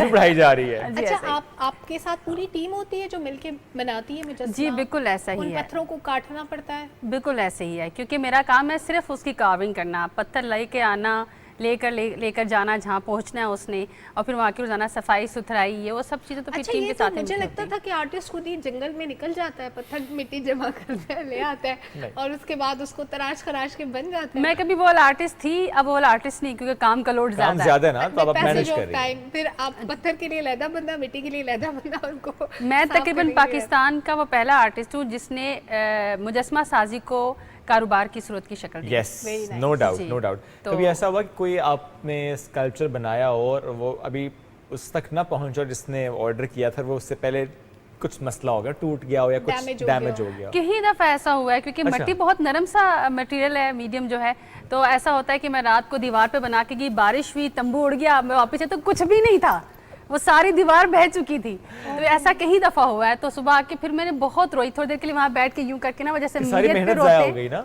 नीयत पर होते हैं वैसे बैठ के थोड़ी देर के लिए नीयत पर होती है, फिर उठ के लड़कों से कहती है उठो चलो दोबारा काम शुरू करें। ये 10-15 मिनट का मेरे पे फेज़ आता है और ऐसा कई दफ़ा होता है कि पूरा बना बनाया मुजस्मा सिर्फ किसी एक बंदे की गलती। अब मुजस्मे का अच्छा खासा वेट होता है, उसके नीचे स्पोर्ट्स दी हुई होती हैं, वो कभी बच्चे जो लड़के होते हैं नए होते हैं फील्ड में, उन्हें समझ नहीं आती, वो जाते हैं मस्ती मजाक में एक ठुड्डा मार दिया, वो नीचे स्पोर्ट गिरी, पूरा मतलब क्लैप्स नीचे। और कई दफ़ा ऐसा होता है। ऐसे मस्ती करने लोग अपने क्यों रखे हैं जो ठुड्डा मारते हैं इस तरह? हाँ देखिए वो न्यू कमर्स हैं, वो खुश भी हो रहे होते हैं कि हम एक अच्छे स्टूडियोज़ के अंदर आ गए, तो मेरी गैर मौजूदगी में आपको पता है लोगों का मजाक करना या मस्ती करना तो हक है ना, हम उससे रोक नहीं सकते। लेकिन ज़रा वो जो लोग आपके साथ जुड़े हुए हैं वो ऐसे ज़रूर हैं जो सीखना चाहते हैं, ऐसे ही है। और वो ज़्यादा इस चीज़ को आगे लेकर जाना भी चाहते हैं, आपको इस तरह से सपोर्ट कर रहे हैं, इस बात की खुशी भी होती है। यंग एज में लोग नज़र ज़्यादा आ रहे हैं आपको इसमें आते हुए? जी आजकल तो माशाल्लाह बहुत ज़्यादा तेज़ी के साथ लोग इस फील्ड में आपने खुद कहाँ से सीखा था रिफत? मैंने शिकागो इंस्टीट्यूट ऑफ आर्ट से सीखा था। और आपके पास जो लोग सीखने के लिए आते हैं उनको कितना वक्त लग जाता है सीखने में? 6 महीने, साल? पूरी ज़िंदगी चाहिए होती है क्योंकि हर वक्त होती है आपकी स्किल। बिल्कुल ऐसे हर रोज़ एक नया टास्क होता है। मैं खुद जब खड़ी होती हूँ तो कब आ रही होती हूँ, एक दफ़ा ये कर लूँगी, इस दफ़ा ये कर लूँगी। और जेंडर वाइज अगर हम देखें, बॉयज़ ज़्यादा इस फन में आना चाहते हैं, इस फन को अडॉप्ट करना चाहते हैं या लड़कियाँ? नहीं, ये मैंने कभी सोचा नहीं कि कौन सभी आते हैं। हाँ तकरीबन सभी आ रहे हैं, बल्कि मेरे ख्याल से लड़कियाँ ज़्यादा शौक से आ रही होती हैं क्योंकि मेरे ख्याल से लताफत या नज़ाकत जिस तरह लड़कियों के ज़्यादा नज़दीक से गुजर रही होती है। मुझे खुद बड़ा अट्रैक्टिव लगता है ना काम मुजस्मा बनाना, पूरा एक इंसान अपने हाथ से तख्लीक करते हैं, ऐसे सीखना है मुझे। अगर आप मुझे सिखा दें तो प्लीज, मोस्ट वेलकम। ऐसा होता है कि जैसे सलमान ने कहा सीखना चाहती हूँ मैं, तो आप कोई भी कहे सीखना चाहते हो तो आप कहेंगे आप सीख सकते हैं, आप कहते हैं कि नहीं पहले आपका इंटरव्यू लेंगे फिर देखते हैं कि अच्छा आपके अंदर वो टैलेंट है भी या नहीं, आती है कि नहीं आती, क्या ये भी जरूरी होता नहीं? पहले शायद कभी मैं ऐसा करती, लेकिन अब मैं कहती हूँ नखरा बाहर रखो आ जाओ। बस सिंपल एक छोटी सी बात है, नखरा मजदूरी करनी पड़ती है। जो ये नहीं करेगा वो स्टूडियो के अंदर इन भी ना हो। वैसे कितना बड़ा स्टूडियो है? अब ये सवाल जो है ना ये खुद तारीफी वाली बात है। नहीं honestly we want to know because we have heard कि it's a big and huge studio। बिल्कुल ऐसी है, लेकिन मैं खुद तारीफी नहीं कर सकती। वैसे आप वैसे बताते हैं रिफत का स्टूडियो कितना बड़ा है? किस हिसाब से बताऊँ? रुकबे के लिहाज से, लोकेशन के हिसाब से, मतलब इतना हमारे स्टूडियो जितना होगा? नहीं, आपके स्टूडियो से छोटा होगा। पर हमारा स्टूडियो वैसे बहुत बड़ा है। ये वॉल तक कर लें? हाँ ये इस तक कर लें, ऐसा ही है जितना हमारा सेट है पूरा। देखिए खुला जो इलाका होता है वो जरा देखने में ज्यादा बड़ा छोटा लग रहा था, लेकिन जब उनको पार्टीशन करना शुरू पता चलता है कितना बड़ा इलाका ऐसे ही, ऐसे तो अब मेरी वो ऑलरेडी वहाँ पर पार्टीशन हो चुकी है, तो मेरे ख्याल से आपसे ये इस इलाके से छोटा है मेरा। ठीक है, और आपके घर से अलग है? ये घर से बहुत दूर है, 1 घंटे की मसाफत पे, और ताकि कोई बहन भाई तंग करने ना आ सके मुझे। तंग करते हैं घर वाले? वैसे मेरे बहन भाई बहुत ज्यादा कोऑपरेटिव हैं, तंग करते हैं मजाक की सूरत में। ओके, छापा मारेंगे, हम आ गए पहुंच गए, बच्चों को लेके आ जाएंगे, बच्चे आके फिर तंग करेंगे, मट्टी में खेलेंगे, रंग गिराएंगे। लेकिन मुझे अच्छा लगता है क्योंकि मेरे अपने स्टूडियो में कोई 5 मरले का जो हिस्सा है वो सिर्फ अपने बच्चों के लिए रखा है, उससे डेकोरेट ही ऐसे ही किया हुआ है कि सिर्फ बच्चे वहाँ में हाँ खेलने आते हैं, उनको पेंट्स देती हूँ सारा कुछ। और बल्कि मैं बहुत सारे अपने गेस्ट को भी कहती हूँ कि प्लीज अपने बच्चों समेत आएं, क्योंकि मेरे पास उनकी एक्टिविटी के लिए मैंने जगह बनाई हुई है खास तौर पे। किस वक्त लेकर आऊं बच्चों को मैं अपने? अभी फौरन से मैं जा रहा हूं। मैंने कहा वो कहेंगे नहीं अभी फौरन से बिल्कुल भी नहीं। हाँ बच्चों के लिए एक मैंने लेडर उसमें किया हुआ है, लेडर के बाद वो हमक पे चढ़ जाते हैं, फिर उसके ऊपर खेलते हैं जो उनका दिल करे, साथ में फिर उनका एक लॉफ्ट बनाया हुआ है, उसके ऊपर वो अपना पेंट वाला सेशन उनका स्टार्ट हो जाता है, वो पेंट कर सकते हैं, नीचे उतर तो क्ले पड़ी हुई है उससे खेलें। और देखिए एक तो बच्चे खेल रहे हैं, एक तो बड़ी हेल्दी एक्टिविटी है, दूसरा आजकल वैसे भी हम देखते हैं कि बच्चों में ना बड़ा ये टैलेंट होता है, आर्टिस्टिक होते हैं बच्चे, और जब उन्हें मौका मिल जाए, इन्वायरमेंट मिल जाए और इतनी प्यारी उस्ताद मिल जाए तो वो और सीखते हैं फिर। और मुझे कुछ शायराना किस्म का सवाल मेरे जहन में आ रहा है कि कभी ऐसे होता है कि किसी भी जैसे आपने कहा फैमिली आ जाती है, बच्चे आ जाते हैं, तो आपने जो एक स्कल्पचर के बारे में सोचा होता है कि मैंने अब इसको ये शेप देनी है, मैंने भी आंखों पे ये काम करना है, मैंने कान ऐसे बनाने हैं, सब डिस्टर्ब हो जाए, भूल जाए मुझे क्या करना था। ऐसा वैसा कभी नहीं हुआ, इसलिए कि जब मेरी फैमिली आती तो इस बात का वो खास ख्याल रखती कि हम रिफत को तंग ना करें, तो इसलिए मेरे ख्याल से मैं अभी तक इस सिचुएशन से नहीं गुजरी कि उनके आने के बाद मुझे लगे कि मैं कुछ भूल गई, बल्कि वो खुद बच्चों को उठा के पीछे कर लेंगे, डांटेंगे। मुझे इतनी खुशी होती कि एक दफ़ा वो सर्वेंट्स के बच्चे आए, उन्होंने थोड़ा सा मुझे तंग किया, तो मुझे रियलाइज़ हुई मेरे ख़ानदान के बच्चे तो बड़े अच्छे हैं, वो तो मुझे बिल्कुल तंग नहीं करते। तो तब मुझे पता चला कि मेरे घर वाले मेरे बच्चों की, यानी कि मेरे जो फैमिली के जो बच्चे हैं उनकी कितनी अच्छी तरबियत कर रहे हैं। माशाल्लाह, ज़ाहिर है बच्चे वाकई, वरना आजकल कैसे हैं कि वो शरारती, हाँ बहुत शरारती होते हैं ना, तो आपको अपनी गैजेट्स भी बचा के रखने पड़ते हैं, बिकॉज बच्चे बहुत ज़्यादा शरारती हैं जनरली। कुछ बच्चे होते हैं जो कम शरारती होते हैं, जनरली बच्चे ज़्यादा शरारती होते हैं। देखिए शरारतें बच्चों पे ही सूट करती हैं, सूट भी उन्हीं पे करती हैं, जैसे कि मैं शरारत को सूट करेगी ना। नहीं आप पे भी सूट करेगी, फिक्र नहीं, मैं कहती हूँ हर उम्र में शरारत करनी चाहिए। सीनियर सिटीजन हो गया। मैं खुद को भी यही कहती हूँ वैसे। और देखिए हम कितने यंग हैं हालांकि अभी। मैं इस चीज़ से अब थक चुकी हूँ यंग कहलाने से। मैं चाहती हूँ अब मुझे बड़ा कहा जाए, क्योंकि जो कोई मुझे देखता है देखने में कहता है ये आया ये काम कर लेंगी। ये मुझे सवालात इतने सुनने को मिल चुके हैं कि अभी चैम्बर में वो सारे मुझे कहते हैं ये बच्ची प्रेसिडेंट, हम सब के ऊपर एक बच्ची प्रेसिडेंट ला के बिठाते, तो मुझे एक अजीब सा लग रहा है कि मुझे बच्ची नहीं कहो। वैसे एक फैक्ट है कि कोई भी फन उम्र का मोहताज नहीं होता। वो आप जिंदगी के किसी भी हिस्से में उस पर अबूर हासिल कर सकते हैं। जिंदगी के किसी भी हिस्से में आपकी एक्सपर्टीज उस पर best of the best. Exactly, कोई शक नहीं, जिसमें किसी वक्त भी आपका दिल करता है आप सीखने देखिए। हो सकता है मैं और सलमा वाकई जाएं आपके स्टूडियो, हम हमें सिखाएं। पहले हम खेलेंगे, पहले हम उस मट्टी में खेलेंगे, बच्चों को भी साथ लेकर जाएंगे, उसके बाद हम सोचेंगे हमने सीखने के नहीं सीखना। हाँ, रंगों से खेलेंगे, मिट्टी से खेलेंगे, उसकी अपनी एक एंजॉयमेंट होती है, अपनी एंजॉयमेंट होती है। चलिए ऑल द बेस्ट जी। एक तो हमने बात स्कल्पचर्स पे की है, लेकिन ज़ाहिर जिस पर वो मुंतखब हुई हैं इंशाल्लाह कुछ अरसे के बाद, क्योंकि 1 साल के लिए मुंतखब हुई, हम ज़रूर पूछेंगे अच्छा उन्होंने क्या चेंज क्रिएट किया, वो क्या इसमें कंट्रीब्यूट कर पाई हैं। बहुत शुक्रिया आपने आज वक्त निकाला, हमारे साथ मौजूद थी। एक छोटी सी ब्रेक की तरफ नाज़रीन पढ़ते हैं, और ब्रेक से जब वापस आएंगे तो एक और सेगमेंट बाकी है। जुड़े रहिए सुबह पाकिस्तान के साथ।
Islamophobia is a global phenomenon.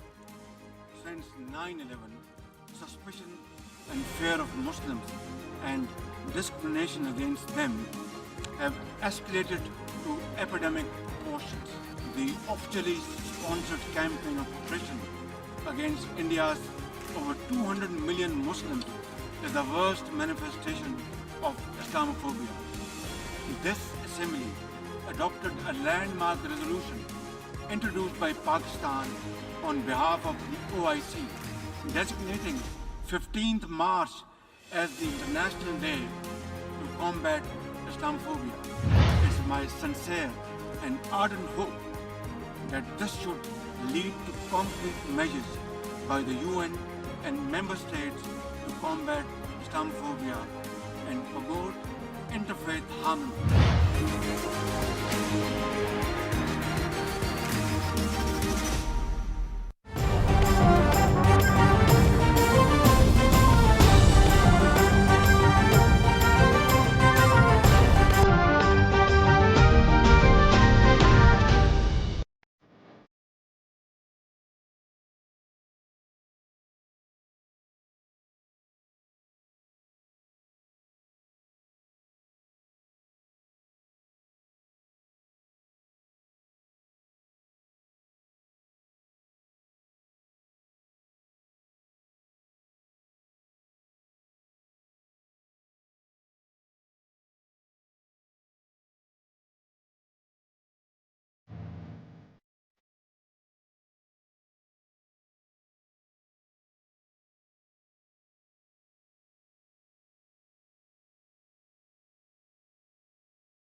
सैलाब से मुतासरा बहन भाइयों की मदद के लिए आगे आए। अभी फंड लिखकर 9999 पर SMS करें और 10 रुपए अतिया करें या अपने अतियात वजीर आजम फ्लड रिलीफ फंड अकाउंट में जमा कराएं। हुकूमत Pakistan.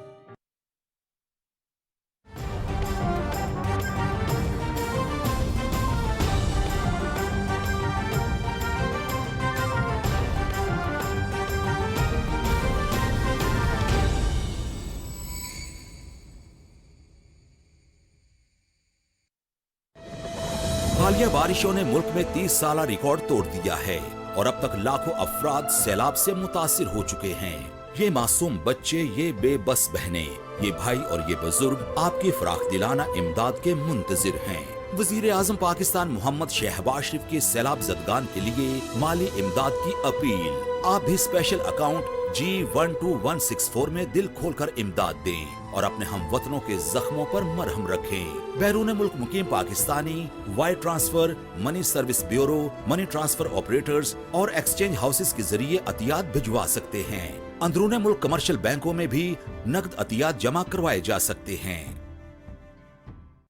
Hello everybody, I'm Dale Steyn, and as you may or may not know, Pakistan is currently going through one of its worst natural disasters. The floods in Pakistan are currently affecting 1/3 of the population, so that's a major part of the country that's been affected by these floods.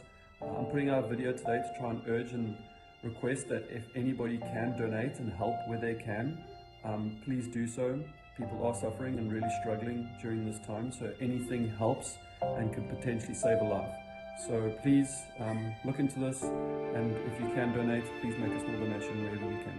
अभी fund लिखकर 9999 पर SMS करें और 10 रुपए अतिया करें या अपने अतियात वजीर आजम फ्लड रिलीफ फंड अकाउंट में जमा कराएं। हुकूमत Pakistan.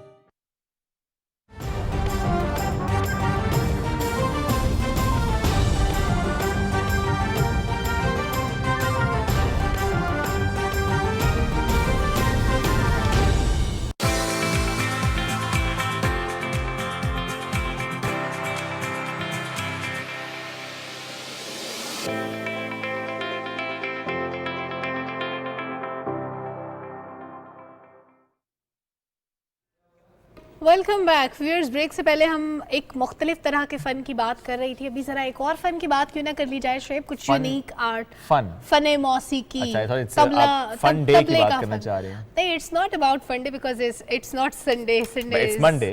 Yes, it's and Monday is not fun day. Yes, exactly. It's a work day. Monday is money day. तो yes, it's money day. काम करेंगे तो पैसे मिलेंगे ना भाई, घर बैठे कौन देता है पैसे? बच्चा रोए ना तो माँ दूध भी नहीं देती, रोने का कष्ट फिर भी उठाना पड़ता है। और मेरी अम्मी इस बारे में कहती हैं, जरूर बच्चे को रुला के दूध पिलाने पहले पिला दो। खैर एनीवे, ये तो हो गया एक ऐसा मुद्दा जो कि घर घर की कहानी है कि आपको कुछ ना कुछ एफर्ट तो करनी पड़ती है। अच्छा, फ़न की हम बात कर रहे थे, तो तबला एक ऐसा फ़न है जो कि बड़ा यूनिक है, मशरक़ी मौसीकी का एक कदीम साज़ है जिसको अमीर खुसरो ने इजाद किया था। आपको पता थी ये बात? नहीं, आप ही बताइए तो पता चली है। कि मैं इसलिए बता रही हूँ कि आपको जो नहीं पता ना, पता लग जाना चाहिए, लग पता जाए मनु है आज। हाँ, और आपको पता है, अच्छा ठुमरी हो, गज़ल हो, उसमें तबले की बड़ी इंपॉर्टेंस होती है। मुझे पर्सनली बहुत पसंद है। बजाती हैं? नहीं, मैं बजाती नहीं हूँ, मैं सिर्फ सुन सकती हूँ। पता है, हाथ टूट जाते हैं, इतना आसान काम नहीं होता। आसान नहीं है। हाँ, बहुत देर तक आपके हाथ जब उस तबले पे चलते रहते हैं ना, तो इट्स वेरी डिफिकल्ट। और स्पेशली ये जो आपके ये जो पाम के साइड्स पे जगह होती है ना, मैंने हाथ के ऊपर अपना रिमाइंडर भी लिखा हुआ है टैक्स में। ये बताते बताते भी नज़र आ रहे हैं, टैक्स रिटर्न्स फाइल करने आप सब भी करा लें, 30 सितंबर लास्ट डेट है। तो ये बहुत एक मेहनत तलब काम है, लेकिन बहुत इंटरेस्टिंग काम है। जो लोग तबला सुनने का, बजाने का शौक़ रखते हैं, उनके लिए ज़ाहिर है उसकी बारीकियाँ बड़ी अहमियत की हामिल होती हैं। तो तबला कैसे सीखा जाता है, कितना वक्त लगता है, इसको बजाते कैसे हैं, और फिर जो लोग हमारी तरह एंजॉय कर रहे होते हैं वो कैसे करते हैं, क्यों ना आज ये वाले मामला इसी पर बात करते हैं। जनाब मारूफ तबला नवाज फरुख राशिद साहब ने हमें ज्वाइन किया हुआ है विद तबला, उनसे करेंगे गुफ्तगू। अस्सलाम वालेकुम जी, कैसे हैं आप? वालेकुम अस्सलाम, मैं ठीक। अच्छा, ये दो क्यों होते हैं? अच्छा सवाल है। सबसे पहला सवाल और मुश्किल सवाल ये, जैसे कि देखें दुनिया में जितनी भी चीज़ें हैं अल्लाह पाक ने सबका जोड़ा बनाया, दो बनाई हैं। हाँ, तो जुराबों का भी है तरह बिल्कुल जुराबों का ये वाली बात भी अच्छी है। ऐसे मैं ये सोच रही थी कि एक बेचारे पे ठप ठप करके वो थक जाता होगा, इसलिए दूसरा नहीं, एक्चुअली इसका साउंड जो है वो जब मिक्स होता है तो फिर वो अच्छा लगता है। ये शार्प है थोड़ा और ये बेस है। अच्छा, इसमें कपल की बात हो रही है, मर्द कौन सा औरत कौन सा? ये मर्द है। मोटा वाला मर्द है। ज़्यादा है। इसकी बेस है ना जी, मर्द की आवाज़ की बेस होती है। वो खातून है ज़रा स्लिम स्मार्ट सी मेंटेन सी, ठीक है। तो ये हो गया। अच्छा ये होता है इसी और तरह वैसे दो जब मैं कभी टीवी में देखती थी ना तबला, तो मुझे लगता था कि तबले ढोल की तरह बड़े बड़े होते हैं, बट मैंने इससे पहले दो बड़े प्यारे से बच्चे थे, वो जब सेट पे आए तो मैंने देखा ऐसे छोटे तबले, फिर मैंने सोचा शायद बच्चे हैं इसलिए छोटे छोटे से, लेकिन इतने ही होते हैं। somebody told me कि तबला इतना ही होता है। ये यही साइज है जी, इसी तरह का होता जी, है। ये स्टैंडर्ड कहाँ से सीखा आपने खुद? मेरे उस्ताद जी उस्ताद राशिद खान साहब सियालकोट से हैं। ओके। उनसे मैंने सीखा, तो अभी भी सीख रहा हूँ। ओके। सिखा भी रहा हूँ। म्यूजिक स्कूल भी है मेरा। इस्लामाबाद में? जी, रावलपिंडी में। पिंडी में स्कूल है। यानी हम सीख सकते हैं? नहीं, वहाँ बच्चे आते हैं छोटे। नहीं, बड़े भी आते हैं। बड़े बच्चे आते हैं जी? जी आते हैं। देखा, इतने बड़े बच्चे आते हैं? इतने बड़े तो आ ही सकते हैं। वो कह रहे हैं बूढ़े आते हैं, you can बूढ़े go। बच्चे भी नहीं, आते हैं। बूढ़े नहीं, मतलब इतने बड़े लोग भी आ सकते हैं ना। सीख भी सकते हैं या बच्चे ज़्यादा जल्दी पिक कर लेते हैं? जी, एक्चुअली ये एज तकरीबन 10 से 15 साल की उम्र में ये सीखना ज़्यादा आप सीख स्टार्ट किया जाए तो फिर बेहतर होता है। जी। और आपने उसी एज में स्टार्ट किया? जी। ठीक है। अच्छा, क्या ये बहुत मुश्किल होता है? जैसे मैंने कहा कि हाथ थक जाते हैं जी, आपके। ये रिसर्च के मुताबिक एशियन म्यूजिकल इंस्ट्रूमेंट्स में से सबसे मुश्किल इंस्ट्रूमेंट है तबला। ओके, चलें थोड़ा सा मेरा ख्याल है हम सुनते भी हैं। और फिर ज़रा पूछेंगे कि इसमें कितने स्टाइल्स होते हैं, कितनी वेरिएशंस होती हैं। थोड़ा सा अगर आप स्टार्ट करें कि पहला अगर हम कहें कि राग कह सकते हैं? नहीं, नहीं, राग हारमोनियम में होता है। हारमोनियम में होता है, इसमें नहीं। इसमें इसके कुछ साउंड्स हैं, वो मैं चले थोड़े साउंड से explain स्टार्ट करता करते हूँ। हैं। धुन भी नहीं कहेंगे? नहीं, ठीक है ना, साथ साथ की धुन कहना कुछ चाहिए, तो नहीं कहना कहेंगे ना, चाहिए। बस शुरू करें।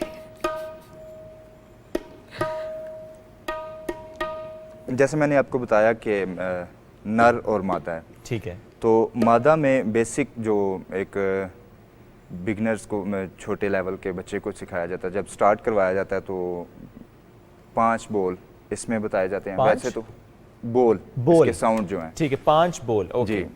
और वैसे तो बेशुमार हैं, लेकिन जो बिगिनर के लिए है स्टार्ट करेगा वो 5 बोल से स्टार्ट करेगा। वो 5 बोल क्या है? 5 मादा में है और 2 बेस में। 7 टोटल हो गए नर में।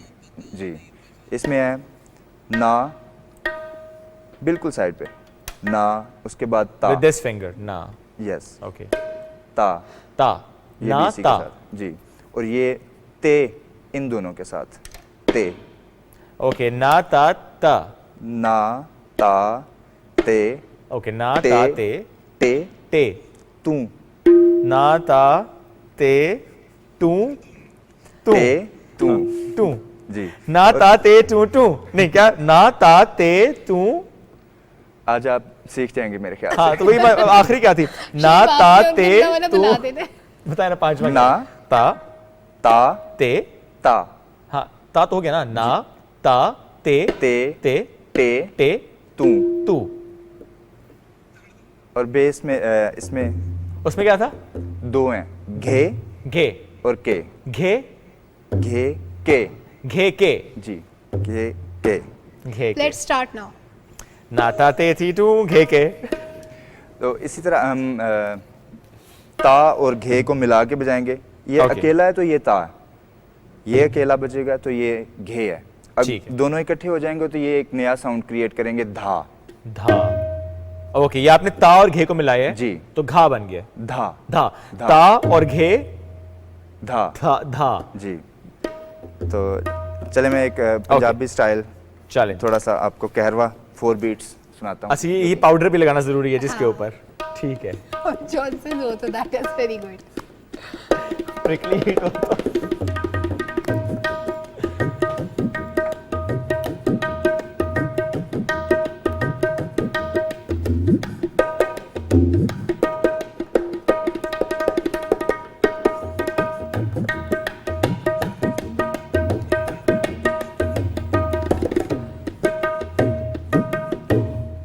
वेरी नाइस, बहुत and this is the basic one जो कि सबसे पहले सिखाया जाता है। नहीं, सबसे पहले सिखाने के लिए वो कुछ और मशकें हैं। वो क्या है? वो मुझे उस्ताद जी ने जहाँ से शुरू करवाया था वो एक 4 बीट का ये लेसन। ओके। वो घे घे ते ट घे घे ना ना, घे के ते ठे के खे ना ना। Too technical. खैर है, इस पे बाद में आते हैं, पहले कुछ देखिए और बच्चे वो बहुत इतने छोटी उम्र में 4-5 साल में जब अलिफ पे वो भी आ करके आजकल पढ़ते हैं। हाँ। तो ये सीखना भी तो उनके लिए हम ये सीखेंगे ना उनके पास जाके। अच्छा ठीक है। अच्छा, अब हमें बताएं कि ये ठेका और तबला, इसमें डिफरेंस क्या होता है? ये ठेका भी क्या तबले को ही कहते हैं? नहीं, ठेका और ताल ये दो डिफरेंट चीज़ें हैं। ठेका ज़मीनों का नहीं होता? नहीं, तबले का भी होता है। हाँ जी, तो मोस्टली लोग ताल और ठेके को एक ही मतलब पॉइंट ऑफ व्यू से देखते हैं। Okay. ताल लेकिन ठेका वो होता है जो कहते हैं मैंने तुम्हारा ठेका लिया हुआ है। नहीं, वो ठेका तो गुस्से वाला ठेका होता है ना। अच्छा, तो ये म्यूज़िक क्योंकि प्यार मोहब्बत का काम है, ऐसे ही है। उसमें इत्तेफाक का। तो ठेका एक्चुअली कोई भी हम सर्कल बजा रहे हैं, ताल की पहले बात कर लेते हैं। तो ताल एक सर्कल है, चाहे वो 12 बीट्स का है, चाहे वो 10 बीट्स का है, चाहे वो 16 बीट्स का है, वो एक सर्कल है। वो आप कह सकते हैं कि जी 16 मात्रे का ताल लगा लें, वो ताल है। अब ये नहीं उसमें हमने बताया कि ठेका कौन सा लगाना है। ठीक है। ठेका बोलते हैं एक ये जो तबले के बोल होते हैं इनकी एक मखसूस कंपोजिशन होती है। वो कंपोजिशन बना के तो उसको एक नाम दिया जाता है। सही। तो ठेकों के नाम अलग हैं, ताल अलग चीज़ अच्छा, है। ये वैसे मेरा सवाल पता नहीं क्यों टेक्निकल हो गया शुएब। हो जाता है कभी-कभी। नहीं, मेरा मकसद ये नहीं था। लेकिन चले कोई बात नहीं। It's too technical. ठीक है, अब हम जरा सुनते भी हैं कोई धुन अपनी। धुन पता नहीं कहना चाहिए मेरे को, ठेका, व्हाटएवर इट इज। जी, तो मैं आपको स्टाइल सुनाता हूँ। Okay. 4 बीट्स के। 4 बीट्स गजल में क्या है, फिल्मी सॉन्ग में क्या है, पंजाबी सॉन्ग का क्या है। ठीक है। और उसके बाद थोड़ा सा क्लासिकल करेंगे। ठीक जी। फर्स्ट ऑफ ऑल गजल, क्योंकि मुझे खुद गजल गाना, गजल सुनना बहुत पसंद है। ठीक है।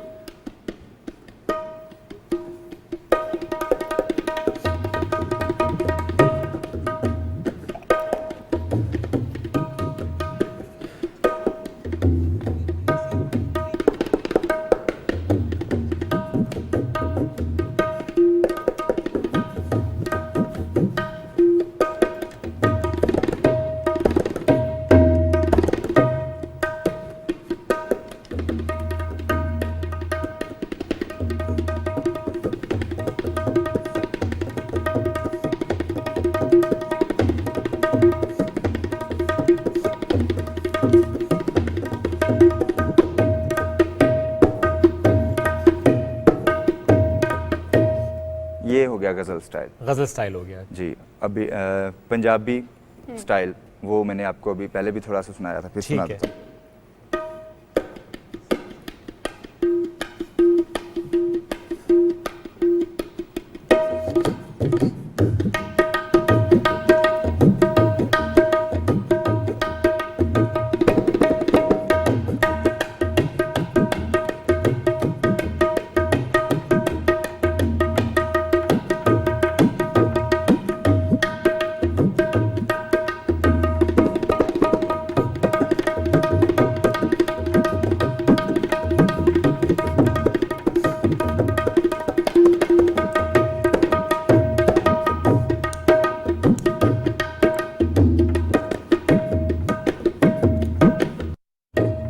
और मुझे लगा अभी शुएब ने भंगड़ा डालना है। मैं इंटरेस्टिंग इंटरेस्टिंग तो है। अच्छा, पंजाबी आप भी अगर फोक गायकी में आ जाएं। जी, फोक में ज़्यादातर चल रहा है हमारा सिंधी टाइप। बिल्कुल। उसको हम तबले की म्यूजिक की लैंग्वेज में उसको हम चीचका भी बोलते हैं। चीचका? जी, मियाँ वाली साइड का चले वो अगर हो जाए तो। जी।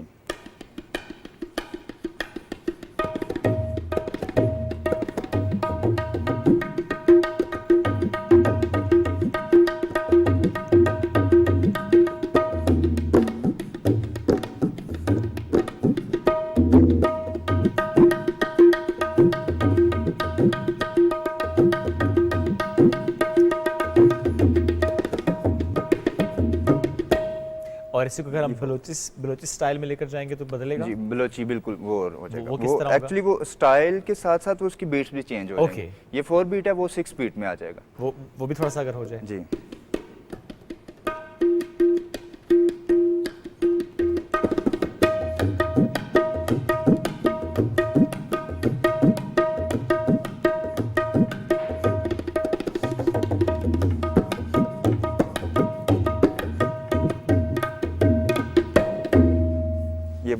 nice. Very interesting.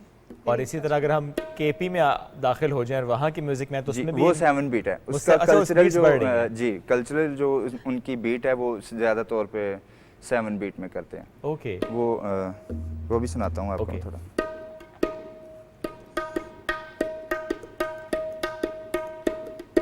Very nice.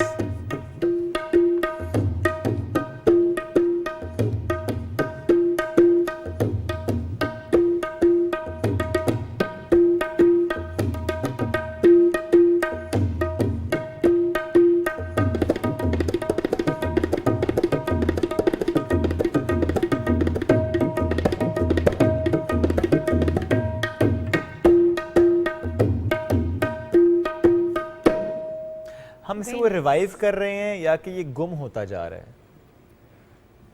Actually आजकल जो हमारी यंग जनरेशन है ना उनको ज़्यादातर शोर पसंद है। ये कुछ साज ऐसे हैं, सितार, हारमोनियम, तबला, सारंगी, ये कुछ साज ऐसे हैं जिनको बड़ा पोलाइटली बजाया जाता है और सुनने वाले भी पोलाइटली उसको सुन सकते हैं, मतलब ज़रा तहम्मुल से बैठ के सुनने वाले ये इंस्ट्रूमेंट्स हैं। तो आजकल हमारे जो नौजवान हैं, मैं भी उनमें शामिल हूँ, लेकिन मैं थोड़ा अलग साइड पे चला गया, मुझ में किसी बुज़ुर्ग की रूह आ गई। तो वो ज़रा शोर पसंद करते हैं, हल्ला गुला, मतलब rap style, pop style, rock style. और ज़्यादा तौर ये जो एशियन म्यूज़िकल इंस्ट्रूमेंट्स हैं इनमें आजकल ज़्यादा तौर पे ढोलक को पसंद किया जा रहा है, क्योंकि उसमें वो ढोल की तरह धमालें वगैरह चलती हैं, लोग ज़्यादा इंजॉय। या वजह ये है कि वो आसान है? जी ये भी है, बिल्कुल है, मुश्किल से क्योंकि ढोलक का तकरीबन इससे भी बड़ा इतना उसका मुंह है। ओके। और उस पे जहाँ पे भी हम हाथ मारेंगे तो वो एक सा साउंड निकलेगा, कोई डिफरेंस नहीं है। और यहाँ पे आप जैसे जगह बदल रहे हैं साउंड चेंज हो रहा है। यहाँ तक कि ये वाली जो फिंगर है इसके 5 साउंड हैं इसमें। अगर करके दिखाएं तो, मतलब आप गजल में बजा रहे हैं,